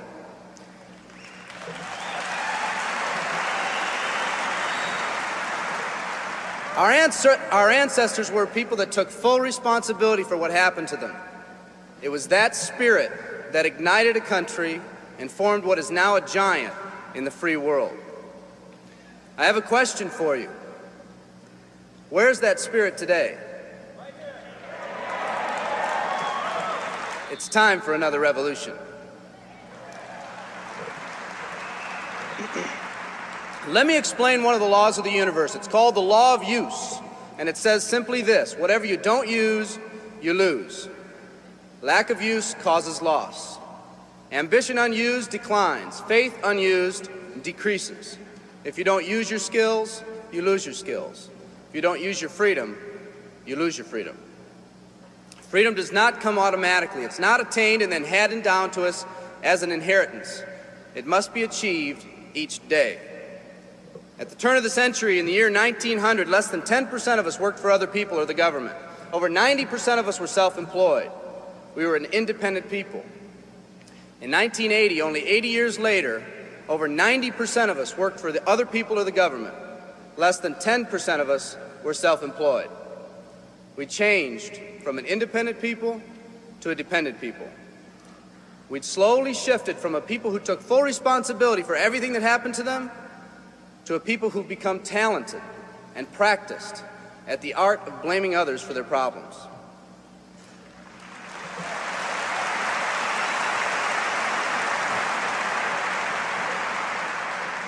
Our giant has fallen asleep. Our forefathers didn't say, who's going to take care of me? They simply said, all I ask is the opportunity to be free and the ability to take care of myself and my family. Today, we elect officials who will, quote unquote, take care of us. We cry out against anyone who dares to ask us to provide more value in the workplace. We do everything we can to spread around the suffering in our society, and yet no one is willing to step up and be part of the solution. We've slowly changed from a society that compensates based on value to a society that compensates based on entitlement and seniority. What we've come to believe is our due. We act as if someone actually owes us a living. Part of this change is due to the dramatic rise of conformity in our society. We're all taught to conform. Incredible pressures are put on us every day to do things, quote unquote, the right way. And yet no one asks the question, is this really the right way? A man once said, I'm just a collection of mirrors reflecting what everyone expects of me. We live our lives to please those around us, and the scary thing is, the people around us are doing exactly the same thing.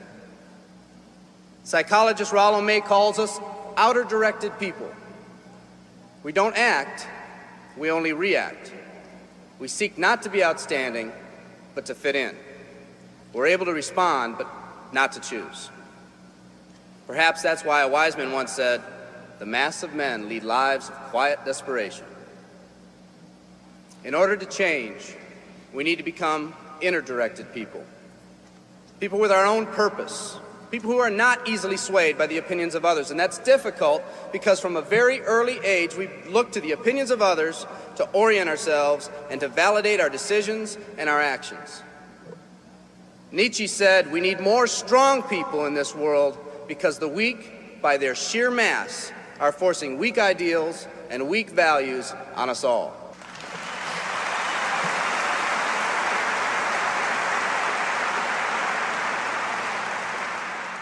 Today's massive social and economic changes are waking this slumbering giant. Some people may not be ready right now for the changes happening today in today's society. It doesn't matter if they're ready or not. An old proverb says, if a man wants his dreams to come true, he must first wake up.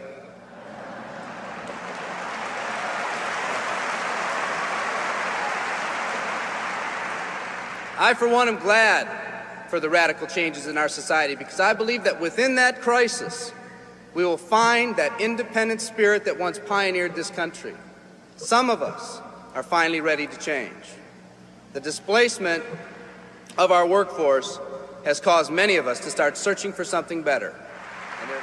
Moving products and moving services is our business and our goal, but what we are becoming in the pursuit of that goal is a larger and much more important issue.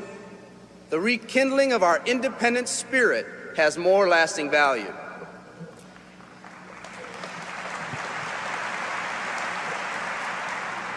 There's no more noble a business than the business that encourages the development of people. Every living organism has one and only one central need in life: to fulfill its own potentialities. The acorn becomes an oak, the puppy becomes a dog, and that's all that's required of the oak and the dog. But the human being's task in fulfilling his or her nature is much more difficult. The reason is, unlike any other living creature on this planet, you've been given the dignity of choice. You'll not grow like a tree. You'll grow only as you plan and choose to grow. When a person chooses to live, two things happen. First, assuming responsibility for themselves takes on a whole new meaning. They accept responsibility not as something they've been saddled with, but as something they themselves have chosen. The second thing that happens is that discipline from the outside is replaced by self-discipline. They accept discipline not because it's commanded, because they themselves have chosen what they want to do with their lives.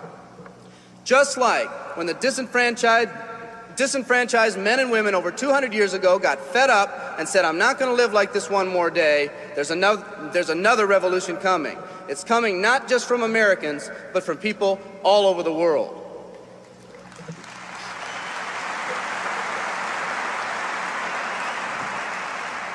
It's coming from people who've been oppressed in meaningless jobs, from people who've been unjustly held back, from people who've been slighted or ignored, from people who've had their hopes crushed time and time again by the circumstances around them, from people who've been playing in a game where the rules weren't the same for everyone, from people whose dreams have almost died by the methodical dripping of negative and pessimistic forces, people who've just been waiting for the right opportunity to present itself, an opportunity that they could hold on to, believe in, a place where people believed in them. I hear the rumbling of this coming revolution every day. The old rules are changing, and society is finally ready for that change. Will people try to persuade you not to rise up? Yes, they will, and sometimes with the best of intentions. But we must fight anyone or anything that tries to influence us against our freedom. And they'll try. Believe me, they'll try.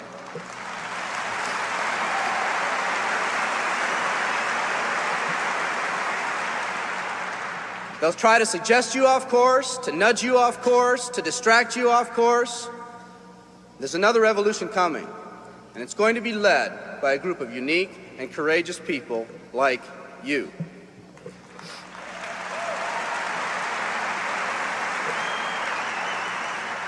People who've had it with the way things are. People who've picked out their mountain in life and said, I'm going to the top. And if someone tells you you can't climb mountains, you don't have any experience. You tell them, I'm going to the top.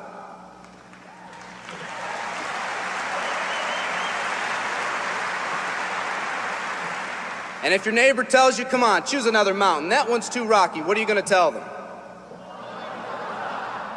And if someone tells you, let's go over here where it's not so steep, what are you going to tell them? And if someone says network marketing, what are you going to tell them?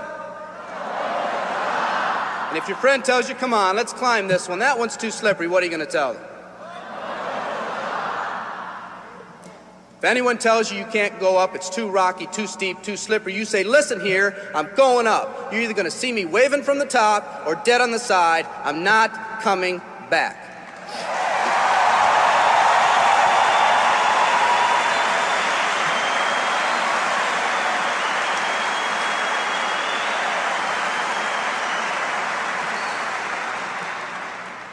There's something about the do-or-die attitude. It's almost like when someone has a do-or-die attitude, time, fate, and circumstances seem to get together, have a hasty conference, and say, they say they're going to do it or die. We might as well let them have it.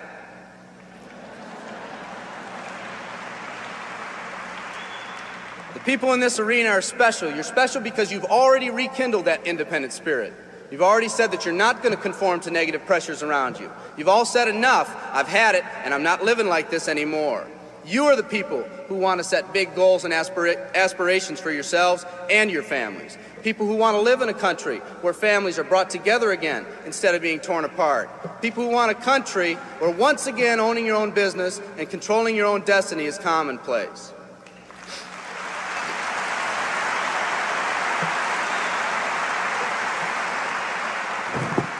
People who want a country where every man, woman, and child is treated with equal respect and dignity.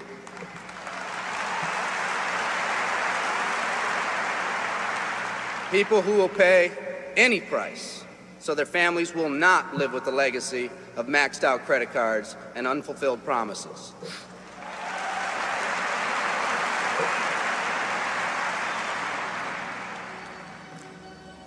Today, we stand at the genesis of a new revolution, and people like you are going to lead it. Theodore Roosevelt said these words decades ago, and I think they're particularly appropriate today. He said, we see across the dangers of the great future, and we rejoice as a giant refreshed. The great victories are yet to be won. The greatest deeds yet to be done. I've dreamt of a company that can give us the opportunity to make these dreams come true, by allowing us all to fulfill our own true potential. I love you all. Thank you very much.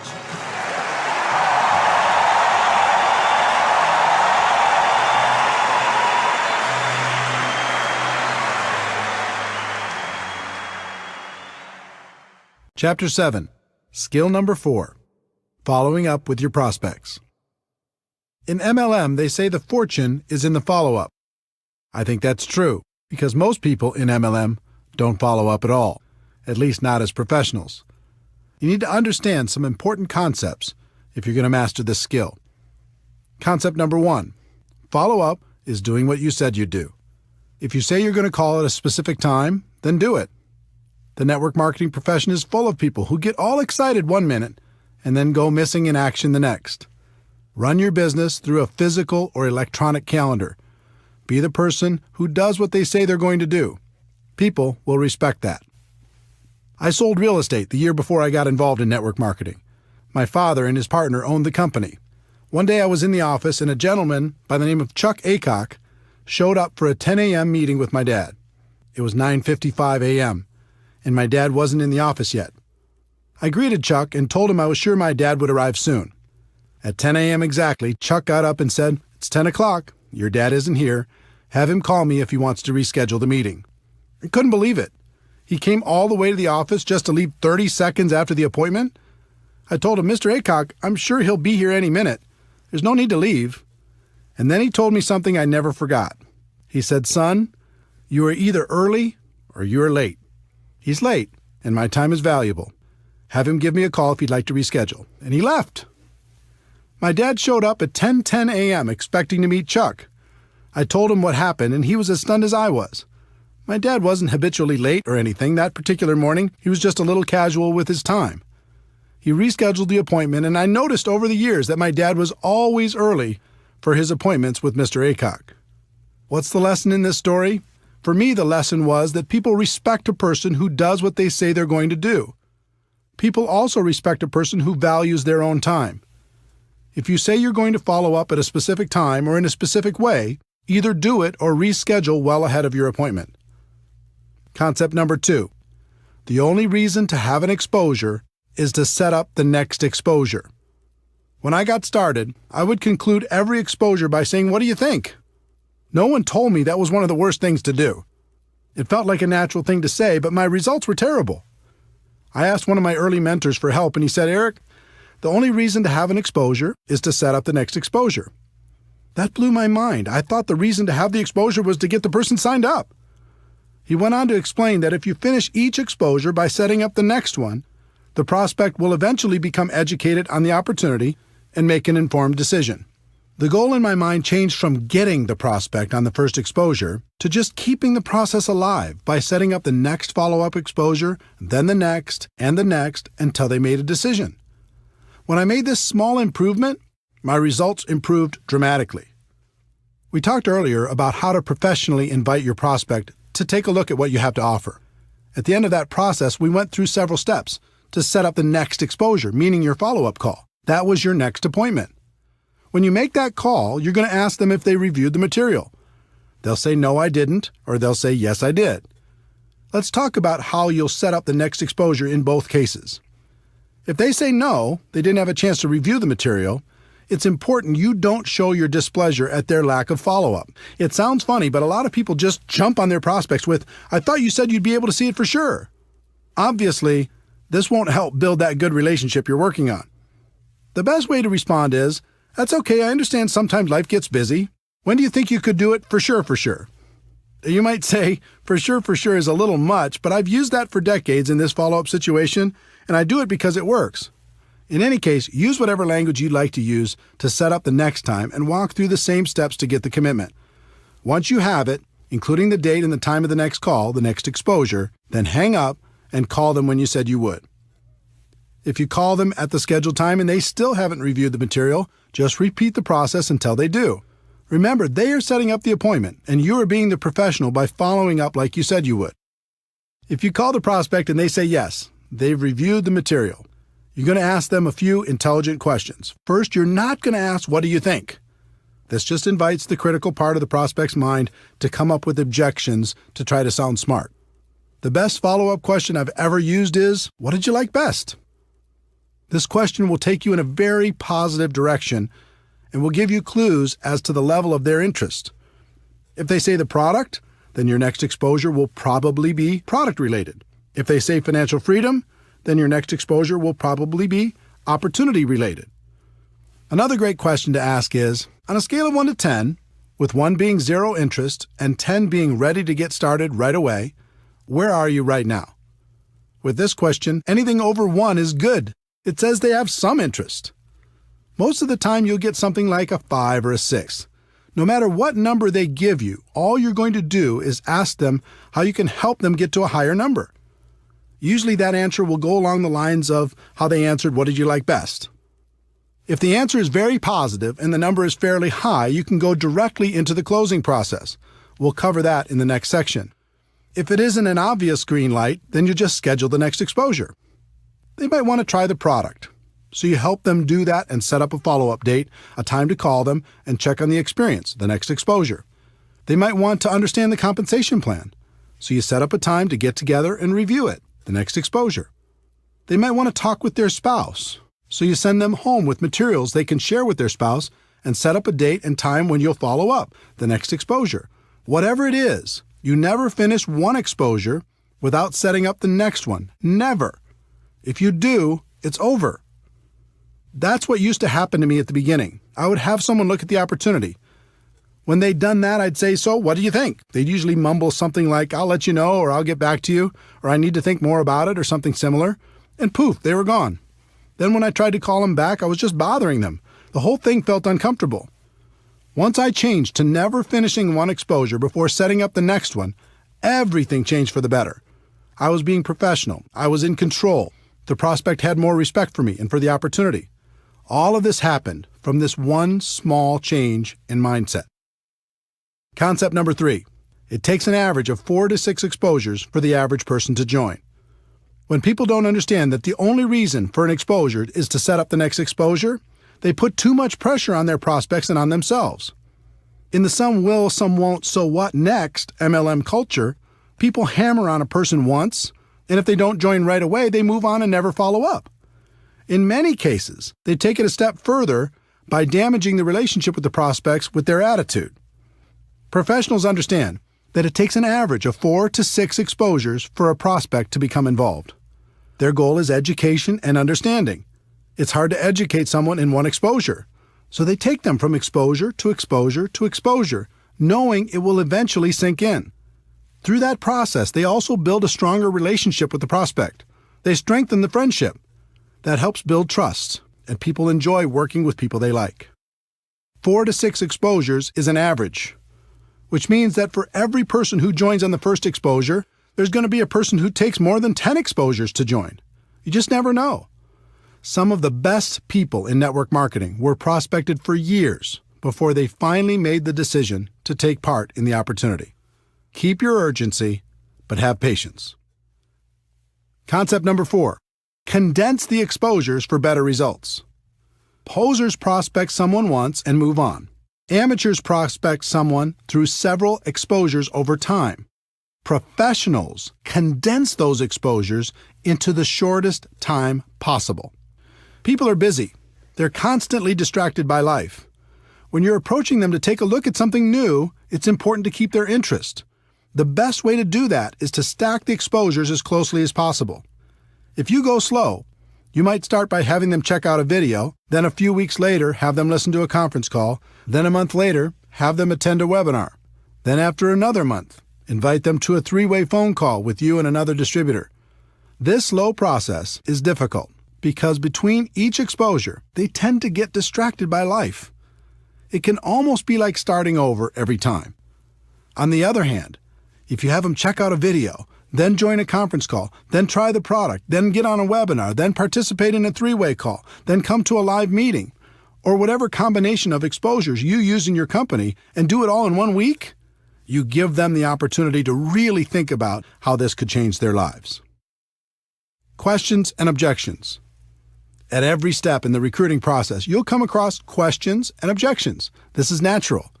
A lot of the time, your prospect will just be bringing them up to sound intelligent. They don't want to seem easy, so they throw out objections to feel better. How you respond is extremely important. If you act defensive, you'll plant a seed of doubt in their minds. If you act offensive, you'll chase them away. Remember, our goal is education and understanding. It's not to win an argument. Our job is to help blind people see. When someone brings up a negative question, or if they offer you an objection, all they're really doing is helping you to identify one of their blind spots. It's helpful to know what these are so you can assist your prospects in eliminating them. I'm going to give you some specific tactics to help overcome objections, but the thing I want you to remember and spend more time focusing on are concepts. Tactics come and go. Concepts are timeless. I found that objections fall into one of 2 categories. The first is the prospect's limiting belief in their abilities. They aren't sure they can be successful. The second is a limiting belief in network marketing. They aren't sure network marketing will help them achieve their goals in life. For both categories, one of the best concepts is empathy, how you relate to people. And the best way I know to relate to people is to let them know you're just like they are. You had the same doubts, the same questions, the same fears, and you overcame them. Believe it or not, your story and the stories of others will do more for you in overcoming objections than anything else. There's an old tactic called feel, felt, found. It works with the concept of empathy. When a prospect offers an objection, you respond with, "I know how you feel. I felt the same way. But here's what I found." You can use that quite literally and with great success. You can also modify it based upon your story and your prospect. When prospects have a limiting belief in their abilities, the common objections in this category are, "I don't have the money. I don't have the time. It's not my thing. I'm not a salesperson. I don't know anyone. Or I'm too old, too young, have no experience, etc." Some people teach fancy approaches where you make yourself seem smart and the prospect seems stupid. "You don't have any money? Do you have a cable bill? Do you have a cell phone? Do you ever go out to dinner? You have lots of money. Come on, wake up." Or, "You don't have the time? How long do you want to have that reality in your life?" You have to change if you want your life to change. How does it feel when you hear that? How would it feel if someone were to say it to you? Pretty bad, right? A better approach is to relate to the person and tell your story. When a person tells me, I just don't have the money right now, I respond, I had the same exact challenge. I didn't have enough money to pay my bills, let alone start a new business. But when I thought about it, I realized if I didn't have enough money to pay my bills now, how was I going to change that in the future? I was tired of being behind. I was tired of scrambling. I wanted more out of life. So you know what I did? I found a way. And it was the best decision I ever made. Let me ask you something. If you really felt this was a chance for you to take control of your financial future, do you think you could find a way to make it happen? 9 times out of 10, they would agree they could find a way. Again, forget the exact words and focus on the concept. I told them I was the same as they were, with the same objection. I told them about my pain, and I told them I found a way to solve it. As a result, we bonded. We related to each other. We were in the same boat with the same hopes and dreams. And if I didn't have a personal story that would compare with theirs, I would tell another person's story. There are plenty of stories inside your company that can relate to virtually every situation. So when a prospect tells you their objection, you can say, I know what you mean. I have a friend who had that same exact problem, and let me tell you their story. Can you see how that approach would work with all the objections based on a person's limiting belief about themselves and their lives? The concept is simple, it's proven, and the results are amazing. When people have limiting beliefs about network marketing, this category includes, is this MLM? Is this one of those things? Is this a pyramid scheme? I'm not interested in MLM. I don't want to bother my friends. And how much are you making? Let's start with the one that strikes fear into the hearts of most people in our profession. Is this MLM? Or variations like, is this one of those things? Or is this a pyramid scheme? Or I'm not interested in MLM. Some people go a little crazy when they hear this question. They say, pyramid scheme, like every corporation in the world, like the government? You mean that? Instead of going crazy on your prospects, it's important to understand where this question comes from. My experience has shown me that they usually knew someone who joined with no success, or else they've done it themselves. Usually they just purchased a virtual lottery ticket like I described earlier and it didn't pay off. This scenario represents well over 90% of the people who will ask this kind of question. The rest of them have heard of opportunities like this and are rightfully skeptical of the promise of getting rich quick. If they ask this kind of question with any sort of emotion, I know they've been involved at some point. So I say, wait a minute. You have a story. What happened? Were you involved in network marketing at some point? Then just let them tell you their story. It opens them up. It lowers their defenses. And it allows you to ask some questions about their experience. Let me give you a typical example. I'm going through my invitation process when the prospect says, wait a minute, is this MLM? And they say it with emotion. I reply, oh, you have a story. Did you try it out at some point? What happened? They say, yeah, I joined a company a few years ago, bought some product, and lost my money. I reply, what do you think was the reason you didn't have success? They say, well, my friend talked me into it. I didn't have a lot of time, and I thought more people would join right away, but they didn't. I guess I just lost interest. I reply, do you think you really gave it a fair shot? They say, no, not really. I reply, do you think network marketing was the problem, or do you think maybe your timing wasn't right? They say it was probably the timing. Do you see the dynamic? I've had thousands of these conversations, and they're all slightly different. But if you ask some questions and are friendly through the process, you have a strong opportunity to help them get rid of their blind spot and take a look at what you have to offer. In addition, you can relate to them by saying you had the same objection initially and telling them how you overcame it. If someone uses the word pyramid with me, I always say, oh no, pyramid schemes are illegal, and I would never be involved with something illegal. For people asking this with emotion attached, I usually respond with, yes, this is network marketing. Do you know anything about it? Again, I'm asking questions and waiting for answers. From those answers, I ask more questions, and through the process, I can achieve my goal of education and understanding. I don't want to bother my friends is slightly different. Again, I relate to them by telling my story or somebody else's story. And then I ask questions like, what makes you think you'd be bothering your friends? If you truly believed in the product, would you let your friends know about it? And if I could show you how we can share this product with others without it feeling or sounding like a sales pitch, would that help you? The last in this category is, how much are you making? If you're making money already, this is a great question. If you're not, your answer depends on how long you've been involved. If you're brand new, you can tell them you're just getting started. If you've been around for a while and not making big money yet, You can tell them you're working part-time and are really excited about your future. You could also say that you're excited about your future with this company because you knew things weren't going to change if you didn't do something to change them. The other way to answer it is to tell your story and then tell stories of people you know who are making good money. You can even suggest setting up a phone conversation with those people so they can feel more comfortable about the opportunity. All of this takes practice, but if you get the concepts down, you'll find it becomes easy. And the other thing that should encourage you is you'll only have this handful of the same objections for the rest of your career. There's nothing new here. What I've listed in this section is about all there is. Remember, our goal is education and understanding. This is a part of the process that makes that goal a reality.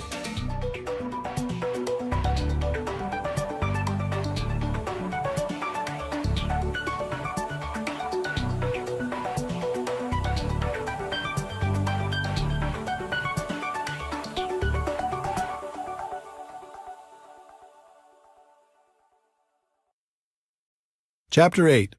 Skill number 5.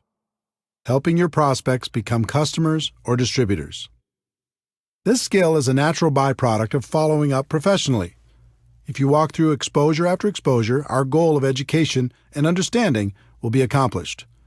But that doesn't mean the prospect will come out and ask you for an order form or an application. It's your job to get them to a decision.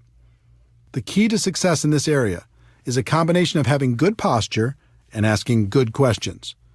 Good posture means the way you carry yourself. Your words and actions will help your prospect feel more confident about joining your opportunity, or they'll plant seeds of doubt. In my early years, my posture was terrible. I was trying to get people instead of pursuing the nobler goal of education and understanding. And the prospects could feel my intentions. I was very emotionally attached to the outcome. You could even say I was needy. Every time I got to this part of the process, I really wanted it. Again, the prospect could feel my emotional attachment, and that usually scared them away. Through lack of results and without even realizing it, I started to assume people were not going to be interested. And that assumption started to seep into everything, which led to the predictable result of the prospect not joining. Most of the time, I wasn't properly prepared. I didn't have applications, startup materials, or whatever else was necessary. Think about the subconscious impact this had on my prospects. It seemed just about everything I did projected a lack of belief and a lack of professionalism. Instead of asking questions and listening intently to the answers, I just talked and talked and talked. I was more focused on being interesting than being interested. Prospects don't like that. No one does. So again, I followed the pattern of modeling the professionals. I watched what the best closers did and began to copy them. I interviewed the top performers to figure out what they did differently, and slowly, I started to see the flaws in my own approach.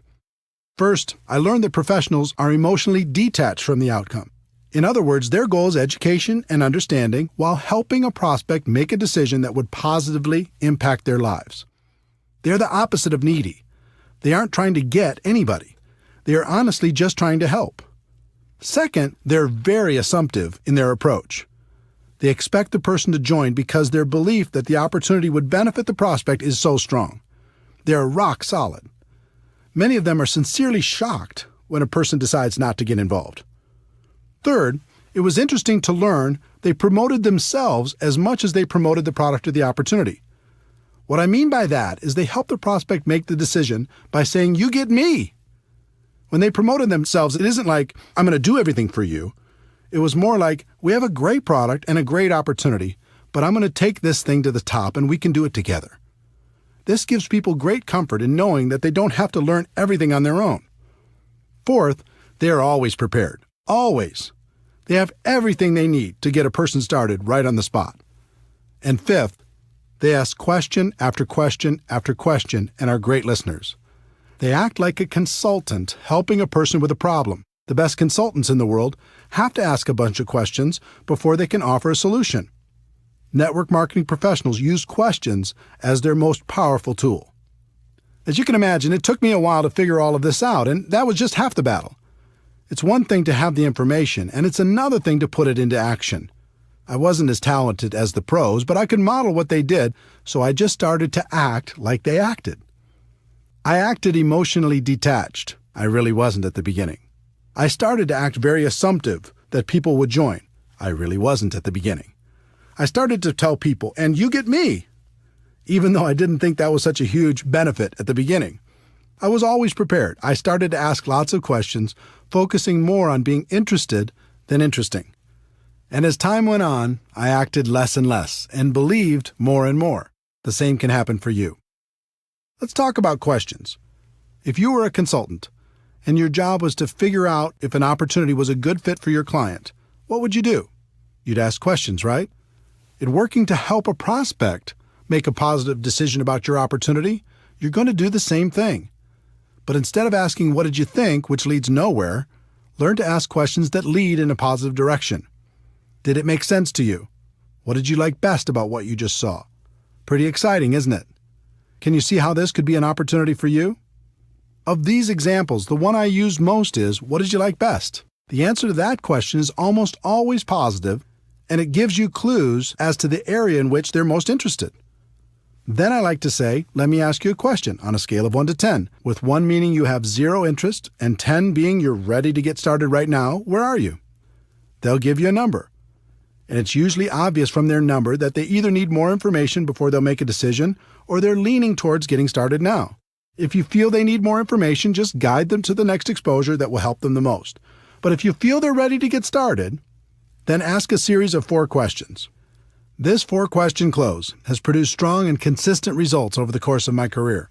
If you learn it and use it, you'll be amazed at how many people you can help. Question number 1. Based upon what you've just seen, if you were to get started with this company on a part-time basis, approximately how much would you need to earn per month in order to make this worth your time? Instead of asking this question, most distributors say things like, "How'd you like to make $10,000 a month?" Don't do that. Instead of prescribing what you think they want, just ask them what it would take to make it worth their time and wait for their answer. Question number 2. Approximately how many hours could you commit each week to develop that kind of income? Now they have to go inside their head and check their mental calendar to see how much time they would invest to get that kind of money. Question number 3. How many months would you work those kind of hours in order to develop that kind of income? This question makes them think about their level of commitment if they want the income from question number 1. Question number 4. If I could show you how to develop an income of, their answer to question number 1, per month, working, their answer to question number 2, hours a week over the course of, their answer to question number 3, months, would you be ready to get started? Most of the time, you'll get a positive answer to this question. And when people say, "Sure, show me how," you can pull out your compensation plan and sketch out a reasonable game plan to achieve their goals. There are rare occasions when people will give you unrealistic numbers. They might say they want $10,000 a month working 2 hours a week for 1 month. Doesn't happen often, but it does happen. If you face that situation, you act as a consultant and say, "I'm sorry, but your expectations are way too high. You can get to $10,000 a month, but it'll take more hours and more months than you're willing to commit. If you're willing to change those expectations, we can talk." If you don't get a positive answer to the 4 questions, that's okay. That means the prospect will need to have more exposures before they're ready. Schedule the next one and repeat this process when you're done. This skill will take practice, but it's a skill that will serve you for the rest of your career. If you're tired of having too many people thinking about it and not enough taking action, this will help.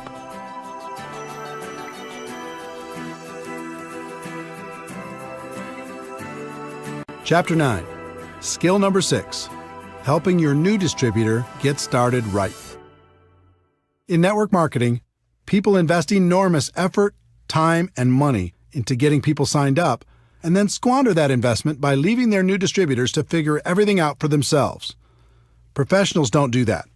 They set proper expectations, they help get some quick results, and then continue to guide the new distributor through the many phases of our profession. I was lucky enough to have an early mentor, Michael Nelson, who is very skilled at guiding new distributors. Michael wasn't in my upline, but he was clearly the leader in my city. In addition, he had a lot of experience in our profession. So I listened to what he said, I watched what he did, and I asked him tons of questions. Back in those days, he had a small office close to my home, and I was always hanging around trying to learn something. Michael was a very successful recruiter. He was always bringing on new people. And for the most part, Michael's people did well in the business. That wasn't happening for me. The few people I recruited did nothing. As I watched Michael, I noticed that every time he signed up a new distributor, he scheduled what he called a game plan interview. I decided to model what he did. So the next time he met with a new distributor, I sat behind them close enough to take notes on their conversation. I did this several times and was surprised to learn he went through the same exact interview every time. I thought if I could learn that interview process, then I'd have a chance at his results. Game plan interview, part 1. He validated their decision to become a distributor. He said things like, "Congratulations on making the decision. I'm proud of you for taking charge of your life. From now on, things are going to be different for you and your family." It always took less than 5 minutes, but by the end of their discussion, any doubt they may have had about becoming a distributor was gone. They felt great. Game plan interview, part 2. He set their expectations. He knew most people came into our business with unrealistic expectations, so he always said the same 3 things. If you succeed in this business, it's going to be you who creates that success, not me. And if you fail in this business, it's going to be you who creates that failure, not me. You're going to be the difference between success and failure. I'm here to guide you every step of the way, but I can't do it for you. I'm here to work with you, but not for you. Wow, this was a radical concept and so different from the conversations I had when I got a person started. I said things like, "I get paid from what you produce, so essentially I work for you." Well, what kind of expectation do you think that set in the new distributor's mind? I'd also say, "We are going to build a business together," when that wasn't really true. They needed to build a business. I could be a resource, but I couldn't do it for them. The next thing he said was, "My job is to help you become independent from me as quickly as possible. Do you agree that that's a good goal?" Again, this was radical, but it made sense. Up to that point, I had a group that was extremely dependent on me. They only did something when I pushed. But Michael had a group that produced on their own without his constant help. He had duplication and freedom. I didn't. This set the relationship up, so Michael would be the teacher for his group and not the slave. He could show them the skills, and then they could independently build from that point forward. The third thing he said was, "There will certainly be ups and downs as you build your business. There'll be good times and bad times. I'll know when you're in one of the bad times, when you aren't calling me, you aren't showing up for meetings, you aren't on the calls, if I start hearing excuses, that sort of thing. When that happens with you, and it happens with everyone, how do you want me to handle that? Do you want me to leave you alone? Or do you want me to be persistent and remind you why you made this decision in the first place?" This was brilliant, because it's true that everyone will have times of self-doubt. He let them know it was natural, and at the same time, set up the relationship so he was in a position to turn them around when it happened. What Michael accomplished with these 3 concepts was so different from promising the world like I was doing, that it was night and day.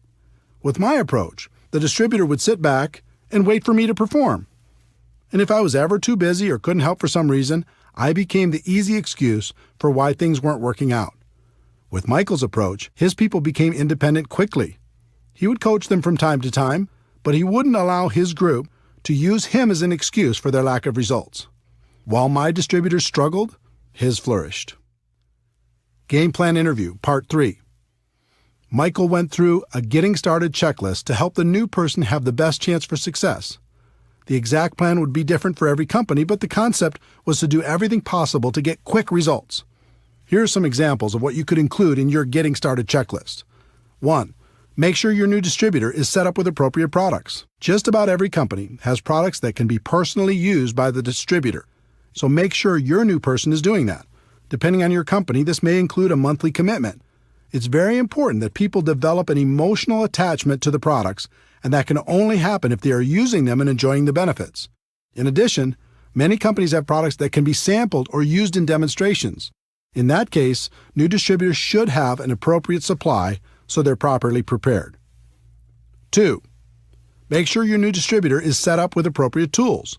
We've talked about the importance of third-party tools in building a large and successful network marketing business. Your new distributor needs to be prepared to help their prospects with the tools that will professionally take them through the exposure process. 3. Make sure your new distributor gets connected. Show them how to find things on the company website, where the upcoming events are being held, when the leadership calls or webinars are being conducted, etc. Remember, our goal is to help them become independent as quickly as possible. This is an important step in making that goal a reality. 4. Make sure your new distributor has a basic understanding of the compensation plan. They don't need to know it in detail at the beginning, but they should at least understand the key points and what will happen financially as they move through the first few levels. 5. Make sure your new distributor has a fundamental understanding of how to properly invite their prospects to understand more about what they have to offer. You can save them from running out there and talking their heads off with little or no results by giving them a brief overview of how and why a professional invitation process works. Game Plan Interview, Part 4. Michael helped the new distributor create a game plan to get through the first few ranks and challenged them to do it quickly. He understood and helped me to understand that it was a race to help a person get results quickly. If they received early positive reinforcement, they'd continue, and if they didn't, they had a tendency to fade away. Every company is different, so this game plan will also be different, but think about the simple actions you can encourage people to take during the first week to get the best possible results. How can they get their first customer? How can they get their first distributor? Can you encourage them to attend their first company event? What steps can you take to help them earn their first commission check? Success in network marketing wasn't real for me until I earned that first check. When it arrived, everything changed for me. I started to really dream about creating a better life for myself and my family. Helping your new person get off to a quick start is vital. Game Plan Interview, Part 5. Michael always ended by giving some specific assignments. One thing I've learned is new distributors crave direction, and they respond incredibly well to simple assignments. Michael always ended by giving those assignments along with a deadline for them to be completed. He told his new distributor to get back to him by a specific date. It's just like the exposure prospecting process. You go from exposure to exposure, but it doesn't end until they become distributors. The professionals continue to go from exposure to exposure, assignment to assignment. The purpose of all this is to help the new distributor get over the line. When someone gets started, there's always a line between success and failure. On one side of the line, it's easier to quit than continue. On the other side of the line, it's easier to continue than to quit. What can help a person get over the line? Signing up their first customer, signing up their first distributor, getting their first commission check, attending a big company event, making friends inside the organization, proclaiming their intentions to the world, getting promoted to a new level, being recognized for some sort of achievement. There are hundreds of other things that can contribute to a person getting over the line. As a sponsor, your job is to help them get over the line and stay over the line. And the line never really goes away. It's always there. And you as a leader need to be constantly aware of where your people are emotionally. This way you can continue to encourage them to never let go of their dreams.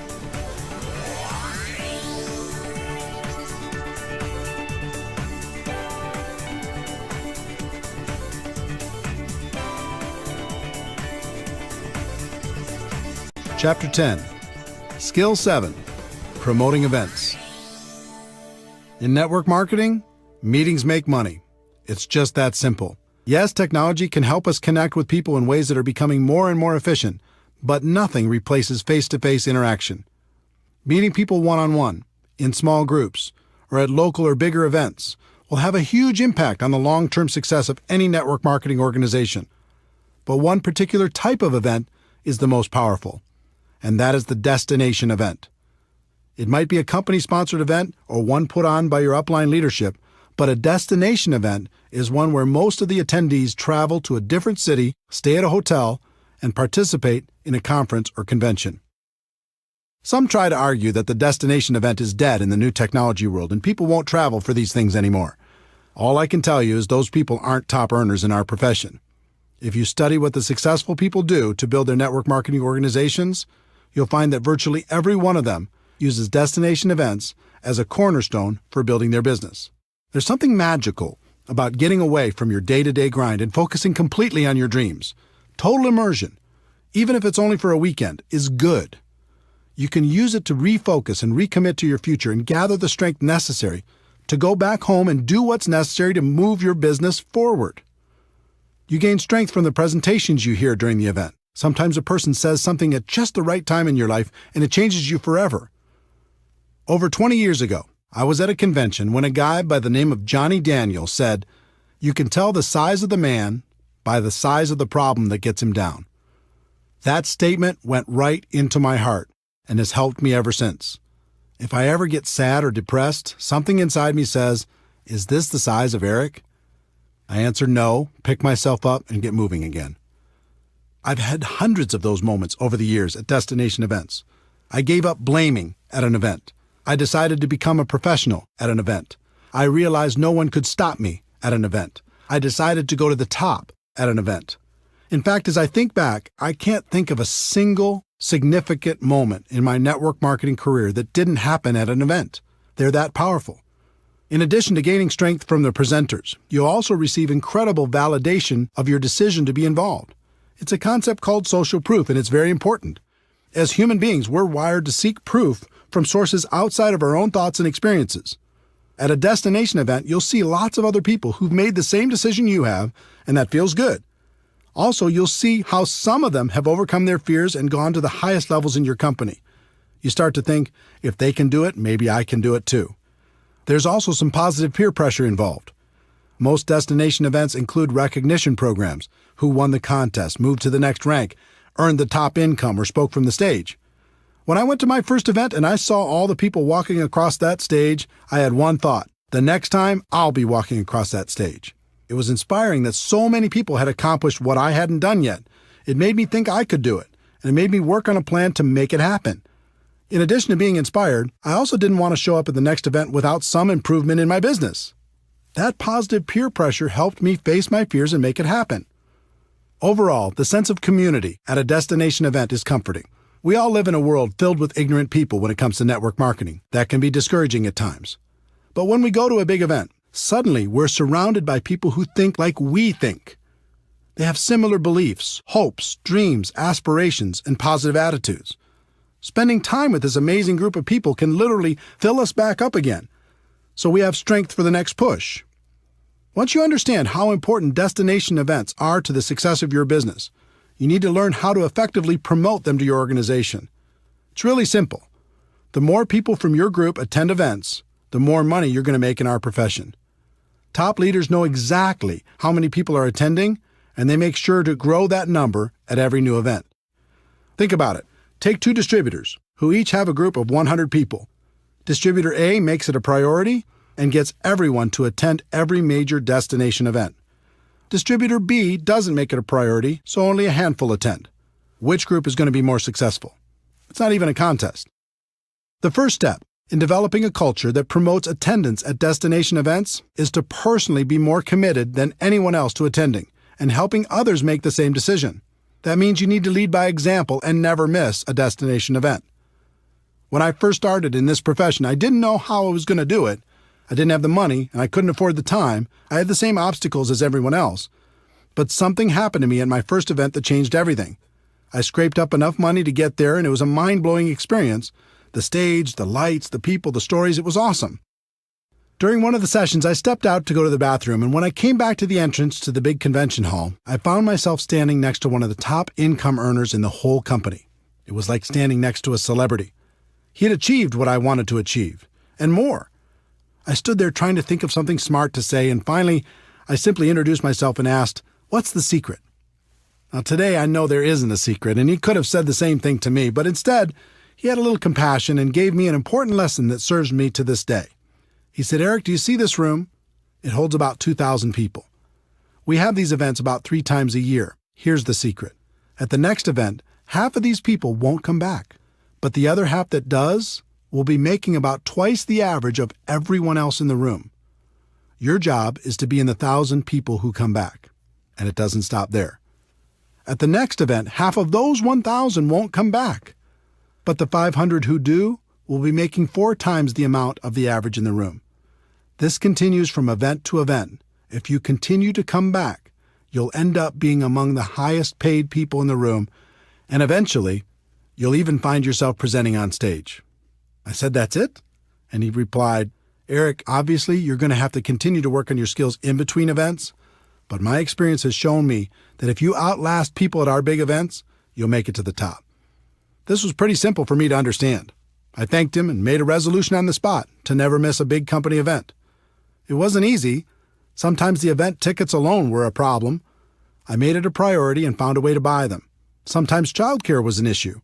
I relentlessly searched for babysitters until we found someone we could trust. Sometimes I struggled with how to get to the event. Instead of taking a nice, comfortable direct flight, sometimes I had to book one with 2 or 3 connections. Instead of flying, sometimes I had to drive, even piling into one vehicle with a group of people to get there. There were even times when I reserved a bus and recruited people in my area to share the ride. The point is, I made it a priority and I made it to the event, no matter what. As for accommodations, today I stay in a suite, but it wasn't always that way. At the beginning, I often shared a room with as many people as possible. Instead of room service, we'd go to the local grocery store and get food for inexpensive meals. And the minibar was strictly off limits.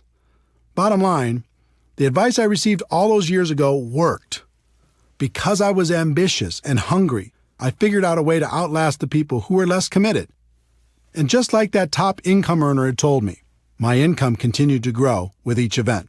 On top of that, another strange thing happened. I started to feel different than everyone else. I started to feel like an Iron Man. I started to be proud of the fact that I was still standing when other people lost faith.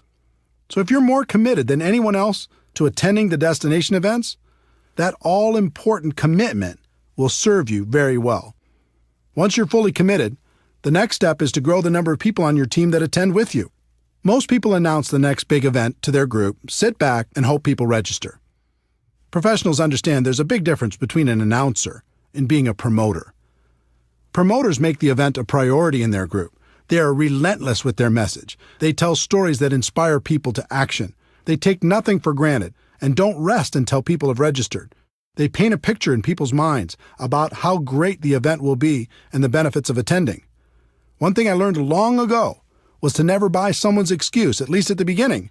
I can't tell you how many people started off by telling me the reasons they couldn't attend the next destination event, only to find out that their reason was just an excuse and wasn't really true. The problem with amateurs is they buy that first story, and that's the end of it. Person says, I can't get off work, or I can't afford it, or I can't arrange childcare, or who's going to watch my dog, or there's a birthday party that weekend. And the amateur says, oh well, it is what it is. I hope you can make it to the next one. The professional has a completely different mindset. When they hear an objection, they don't buy that story because they know it's probably not real, or at least not real enough. Instead, they work with that person to help them understand the meaning and importance of attending the event. Then they brainstorm with them to figure out a way to overcome their initial problem. I can't tell you how many people I've talked to who had already decided they were not going to attend the next event, and within 5 minutes, they changed their mind and registered. The lesson here is to tell your story, don't buy theirs. Think of this skill as if you're a publicly traded company and your stock value is tied directly to how many people you have at each destination event. If that were the case, you'd make it a priority to always have a bigger number at the next event, wouldn't you? You might start with just you at the first event, but then the goal needs to be to bring someone with you to the next one and to grow that number at the next and the next and the next. There's no such thing as a silver bullet in network marketing, but this skill is as close as it gets.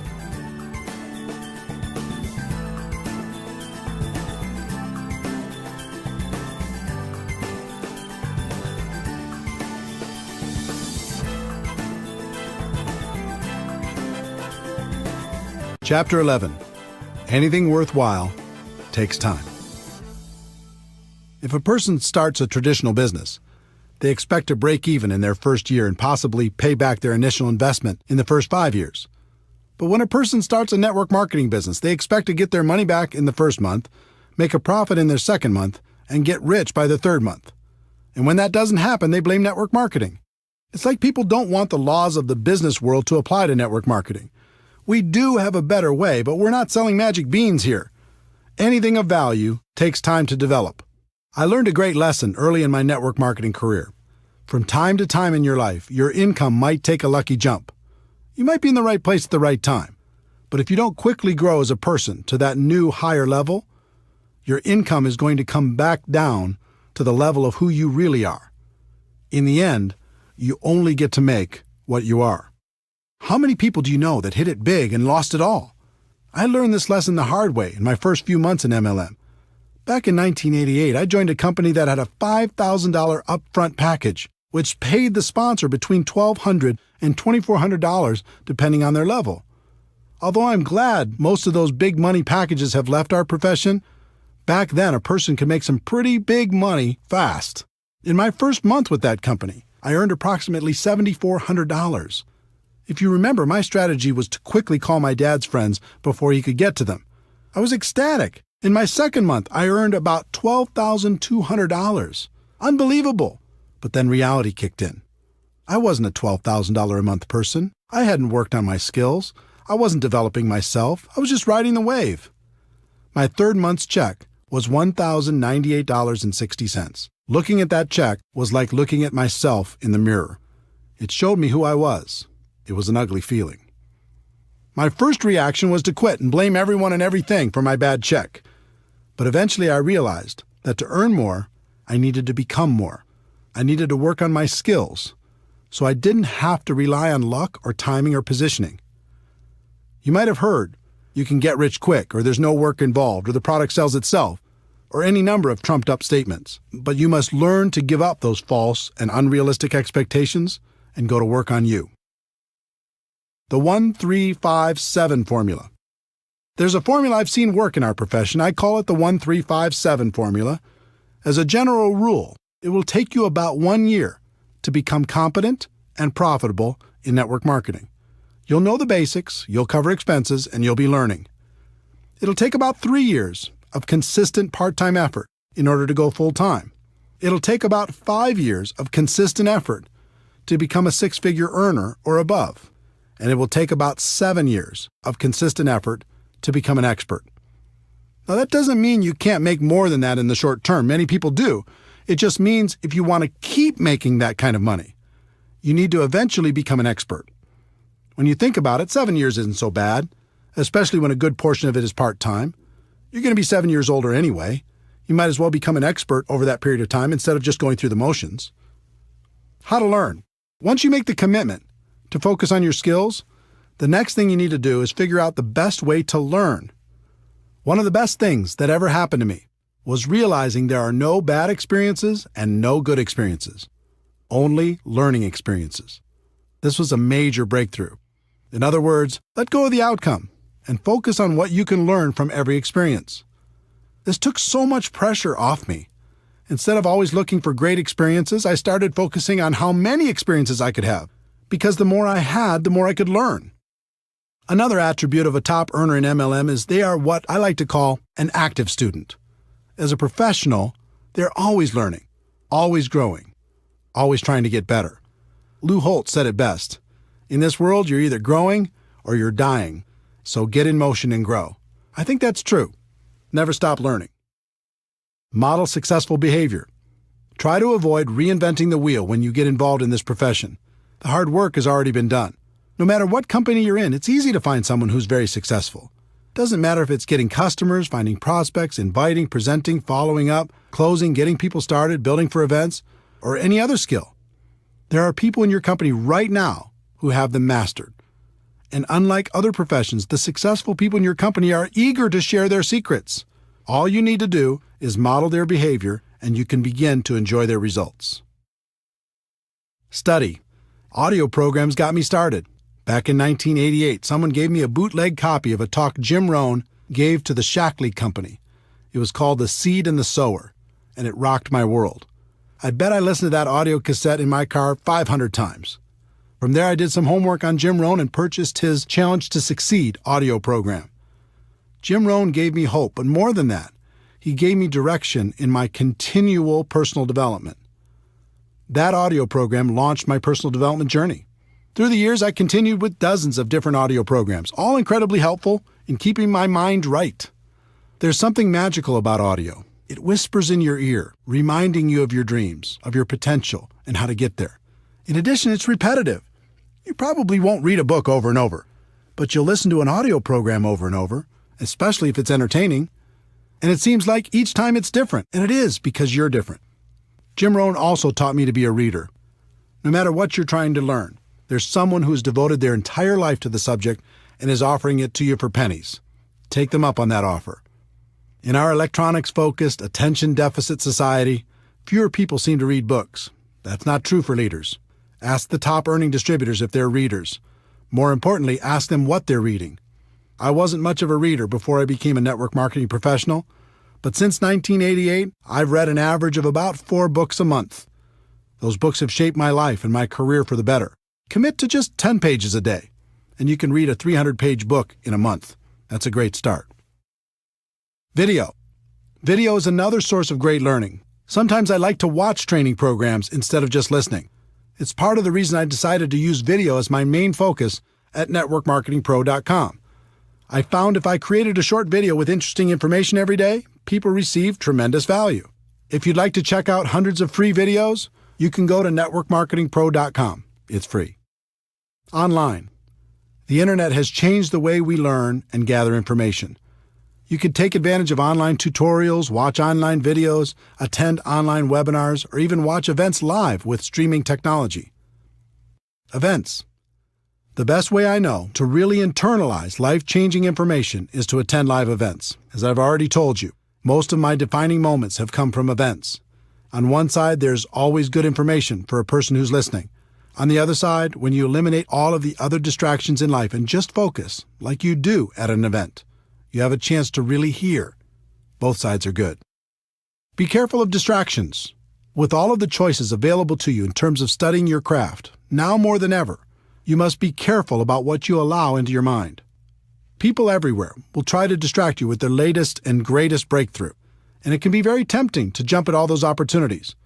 You should be focused on a very narrow range of skills: finding prospects, inviting, presenting, following up, closing, getting people started right, and promoting events. Make sure you master those skills before adding anything else to your to-do list. Take action. Almost all of the learning in MLM is in the doing. If you want to learn how to talk to people on the phone, then talk to more people on the phone. If you want to learn how to do a home presentation, then do more home presentations. You'll certainly figure it out. That doesn't mean you shouldn't continue to seek knowledge on the skill sets for success in MLM, but it does mean you shouldn't wait for complete knowledge before taking action. Part of the reason people avoid taking action is they're afraid they'll be embarrassed. If you want to be successful in network marketing, you must learn to set that fear aside. Here's why. It's very difficult to look good and get better at the same time. Instead of being afraid of how you look as you're learning and growing, be afraid of not taking action and living a life at a fraction of your potential. Let me give you a concept that has served me for over 20 years in the area of developing my skills. Back in the early 1990s, a friend and I were searching for a great network marketing product. We traveled the country and met with many interesting people. Our journey led us to an organization in Michigan called the High Scope Educational Research Foundation. They had a progressive and proven way to teach children how to learn more effectively. High Scope has many components, but the one that struck me then is the one I've used to this day, called Plan, Do, Review. Here's how the company explains the process. In the Plan, Do, Review process, children make plans, carry them out, and reflect on what they have done. In doing so, children learn to take initiative, solve problems, work with others, and accomplish their goals. Their play becomes more purposeful and focused. By making Plan, Do, Review a successful and integral part of your classroom's daily routine, you'll learn how you can promote learning and build on children's interests and intrinsic motivation. When I heard what they were saying on how to use it as a teaching tool for children, the only thing that was rolling around in my mind was how I could use it for myself and the people in my organization. While things didn't work out for turning the High Scope product into a network marketing product, I'll be forever grateful to their organization for helping me and hundreds of thousands of people all over the world to use this concept to build a better business. Here's how I've used and taught the concept for over 20 years now. Choose a skill you want to develop. 1. Make a plan. 2. Do your plan. 3. Review your results to see how you could do better next time. Most people don't make a plan. They just charge out there and do. Even more people never review their results to see how they could improve. Do you see how this connects with no good experiences and no bad experiences, only learning experiences? 1. Make a plan. 2. Do your plan. 3. Review your results, good or bad, to see how you could do better next time. 4. Make a better plan. 5. Do that better plan. 6. Review those results, good or bad, to see how you could do better next time. 7. Never stop applying Plan, Do, Review, and you'll eventually become an expert through trial and error. This little secret to learning in MLM is one of the most powerful I've shared. It's become part of my DNA. I hope the same happens for you. Teaching. Would it surprise you to know that teaching is one of the best ways to learn? It's true. If you want to really master something, teach teach it to others. Teaching burns a groove in your brain like nothing else can. Who do you think gets the most benefit from the daily video shows at networkmarketingpro.com? I do. I have to think about it, prepare, and present the message every day, so it helps keep me sharp and on top of my game. The lesson for each of you should be to find someone to teach. Even if you just have one person in your group, start there. And as your group grows, look for more and more opportunities to teach. You'll get the most benefit. Your associations. This is another important lesson from Jim Rohn. He taught me the law of association that says you'll become the average of the 5 people you spend the most time with. You'll think how they think, act how they act, talk how they talk, and earn how they earn. Let me tell you something. This law is real. You can't fight it. I've done 3 things over the course of my career when it comes to my associations. First, I've disassociated with the people who are toxic to my life. This isn't an easy decision, but it's an important one. Some people will keep you down permanently.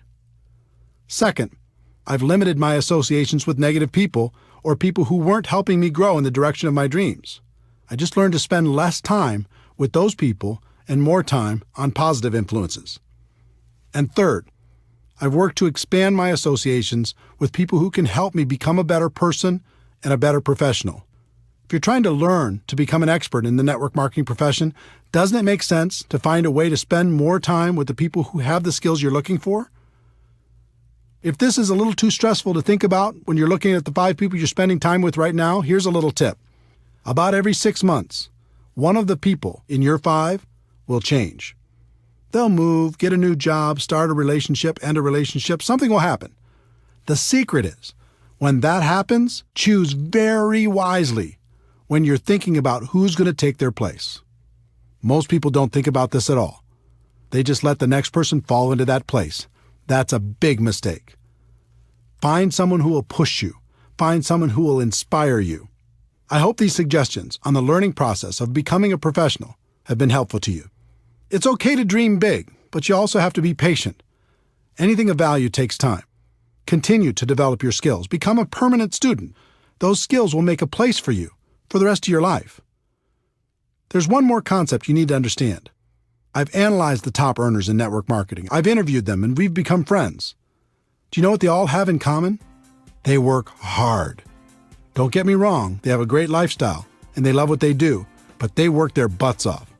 If you want big success in MLM, you're going to have to do the same. Network marketing isn't about luck, timing, positioning, or signing that magic person who will make you rich. Freedom is possible, but it isn't free. It will take hard work to stay consistent when the world tries to distract you. It'll take hard work to learn the skills required for long-term success.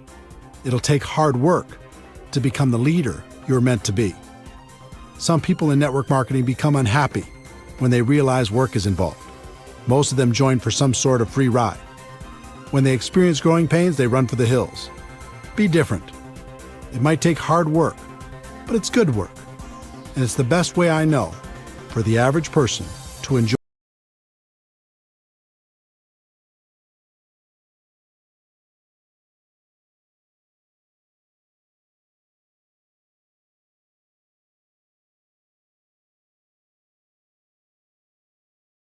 Network marketing can be challenging.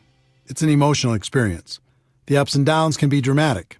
But in the end, for so many reasons, it's all worth it. The career you'll create. If you decide to become a network marketing professional, you'll not only create an income for yourself, but you'll create a career. I think about this a lot. Consider the skills required to be a doctor, a lawyer, a big company CEO, or even a world-class musician. You're talking about a high level of skill and a fairly high level of income. Now consider the skills necessary to become a network marketing professional. They're tiny in comparison. And yet many network marketing professionals enjoy a higher level of income and most certainly a higher degree of freedom. If you look at any career, there's a barrier of entry, how hard it is to get in, and a long-term benefit, what you get if you do get in. For example, a doctor might have 12 years of school plus an internship. That takes intelligence some of us don't have, money some of us don't have, or even possibly contacts some of us don't have. At the end, they get to enjoy a long-term benefit, although many of them would say the benefit wasn't worth the investment. There's always a ratio between the barrier of entry, and the long-term benefit. There's no question in my mind that of all the professions in the world, the profession of network marketing has the best ratio when you compare the low barrier of entry with the high long-term return. One of the best decisions in my life was making a career out of network marketing instead of just messing around. Becoming a professional made all the difference, and now it's great fun to spend a good portion of my time helping other people do the same thing. The freedom you'll enjoy. Freedom is an interesting word. When it comes to work, I think we understand the concept, but not the entire meaning. For me, freedom means having choices. It means living the life I want to live instead of the life other people want me to live.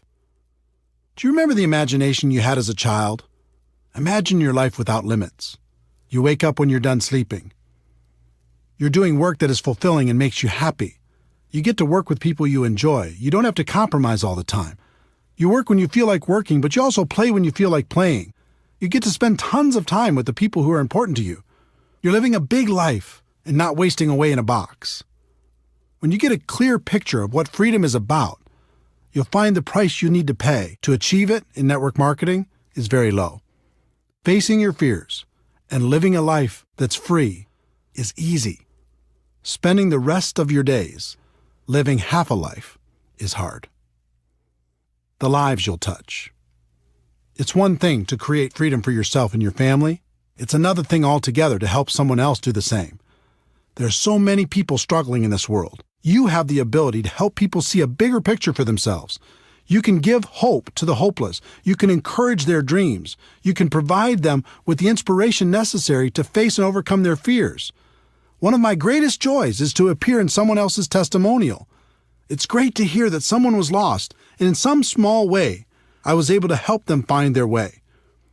Network marketing allows you to do this on a big scale. Not only can you help one person, but you can help hundreds or even thousands to live a better life. And the exciting thing is, that's just the beginning. It's just like throwing a rock into a pond. When it hits the water, you see the ripples growing larger and larger until they hit every edge of the pond.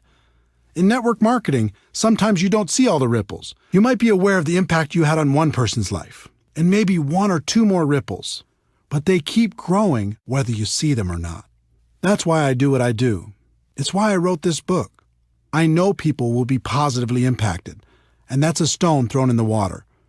But then they'll make a positive impact on others, and the ripples begin. And those people will do the same and over and over and over again. With network marketing, you really can make a difference. The people you'll meet. Network marketing has introduced me to the most amazing people. This profession gives you the chance to not only expand your group of friends, but also to be able to spend more time with them. You'll never find a more passionate group of entrepreneurs in any other profession. These people love life and spend their time lifting each other up. Here's an example of what that means to me and what it can mean for you. You can name virtually any state in the United States or any other country in the world, and a friend instantly pops into my mind. Network marketing has also introduced me to many of my heroes. I've been lucky enough to share the stage and become friends with great people, including Anthony Robbins, Brian Tracy, Dennis Waitley, the late Stephen Covey, Tom Peters, Les Brown, the late Og Mandino, David Bach, Robert Kiyosaki, Harvey Mackay, Art Williams, Ken Blanchard, Tom Rath, Daniel Pink, Mark Victor Hansen, Jack Canfield, Jeffrey Gitomer, Gary Vaynerchuk, Tom Hopkins, and many, many others. On top of all that, I've been able to learn from more million-dollar MLM learners than I could count. All of them have had a positive impact on my life and my career. This profession also helped introduce me to my amazing wife, Marina. I was in Moscow for a big MLM training event, and she was attending that event with her family. Because she could speak multiple languages, she was helping to translate backstage. I was smitten. Our first date was in Red Square at midnight after the event. With the snow softly falling around us, I'll never forget it. We've been together ever since. I'm not saying you'll find the love of your life in MLM, but I am saying you'll find friendships that will last a lifetime. The places you'll see. If you build a large and successful network marketing business, a few things will happen. First, you'll win some trips that will be trips of a lifetime. Second, you're going to need to support your organization as they expand into every territory or country where your company does business. And third, you're going to have enough money and time to go wherever you'd like. It's been said that your life can be measured by the number and intensity of your experiences. If that's true, I've already lived a very long life. I've been to every state in the United States with the exception of Alaska, and I'll remedy that soon. I've also been to about 40 countries around the world.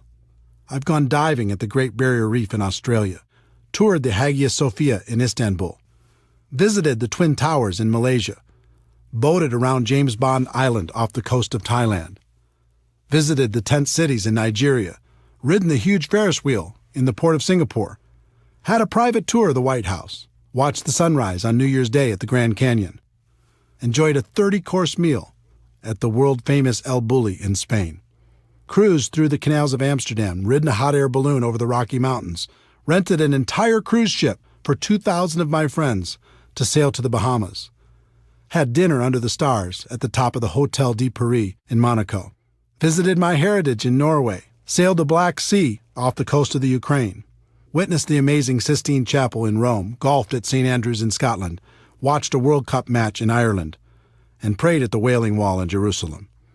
All of this and so much more was made possible because I embraced the great profession of network marketing. The same can happen for you. The causes you can contribute to. There are lots of worthy causes.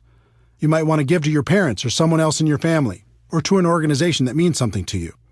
In 2011, I asked Harvey Mackay, best-selling author, as well as a wildly successful businessman and community activist, for his secret to success. He told me his story.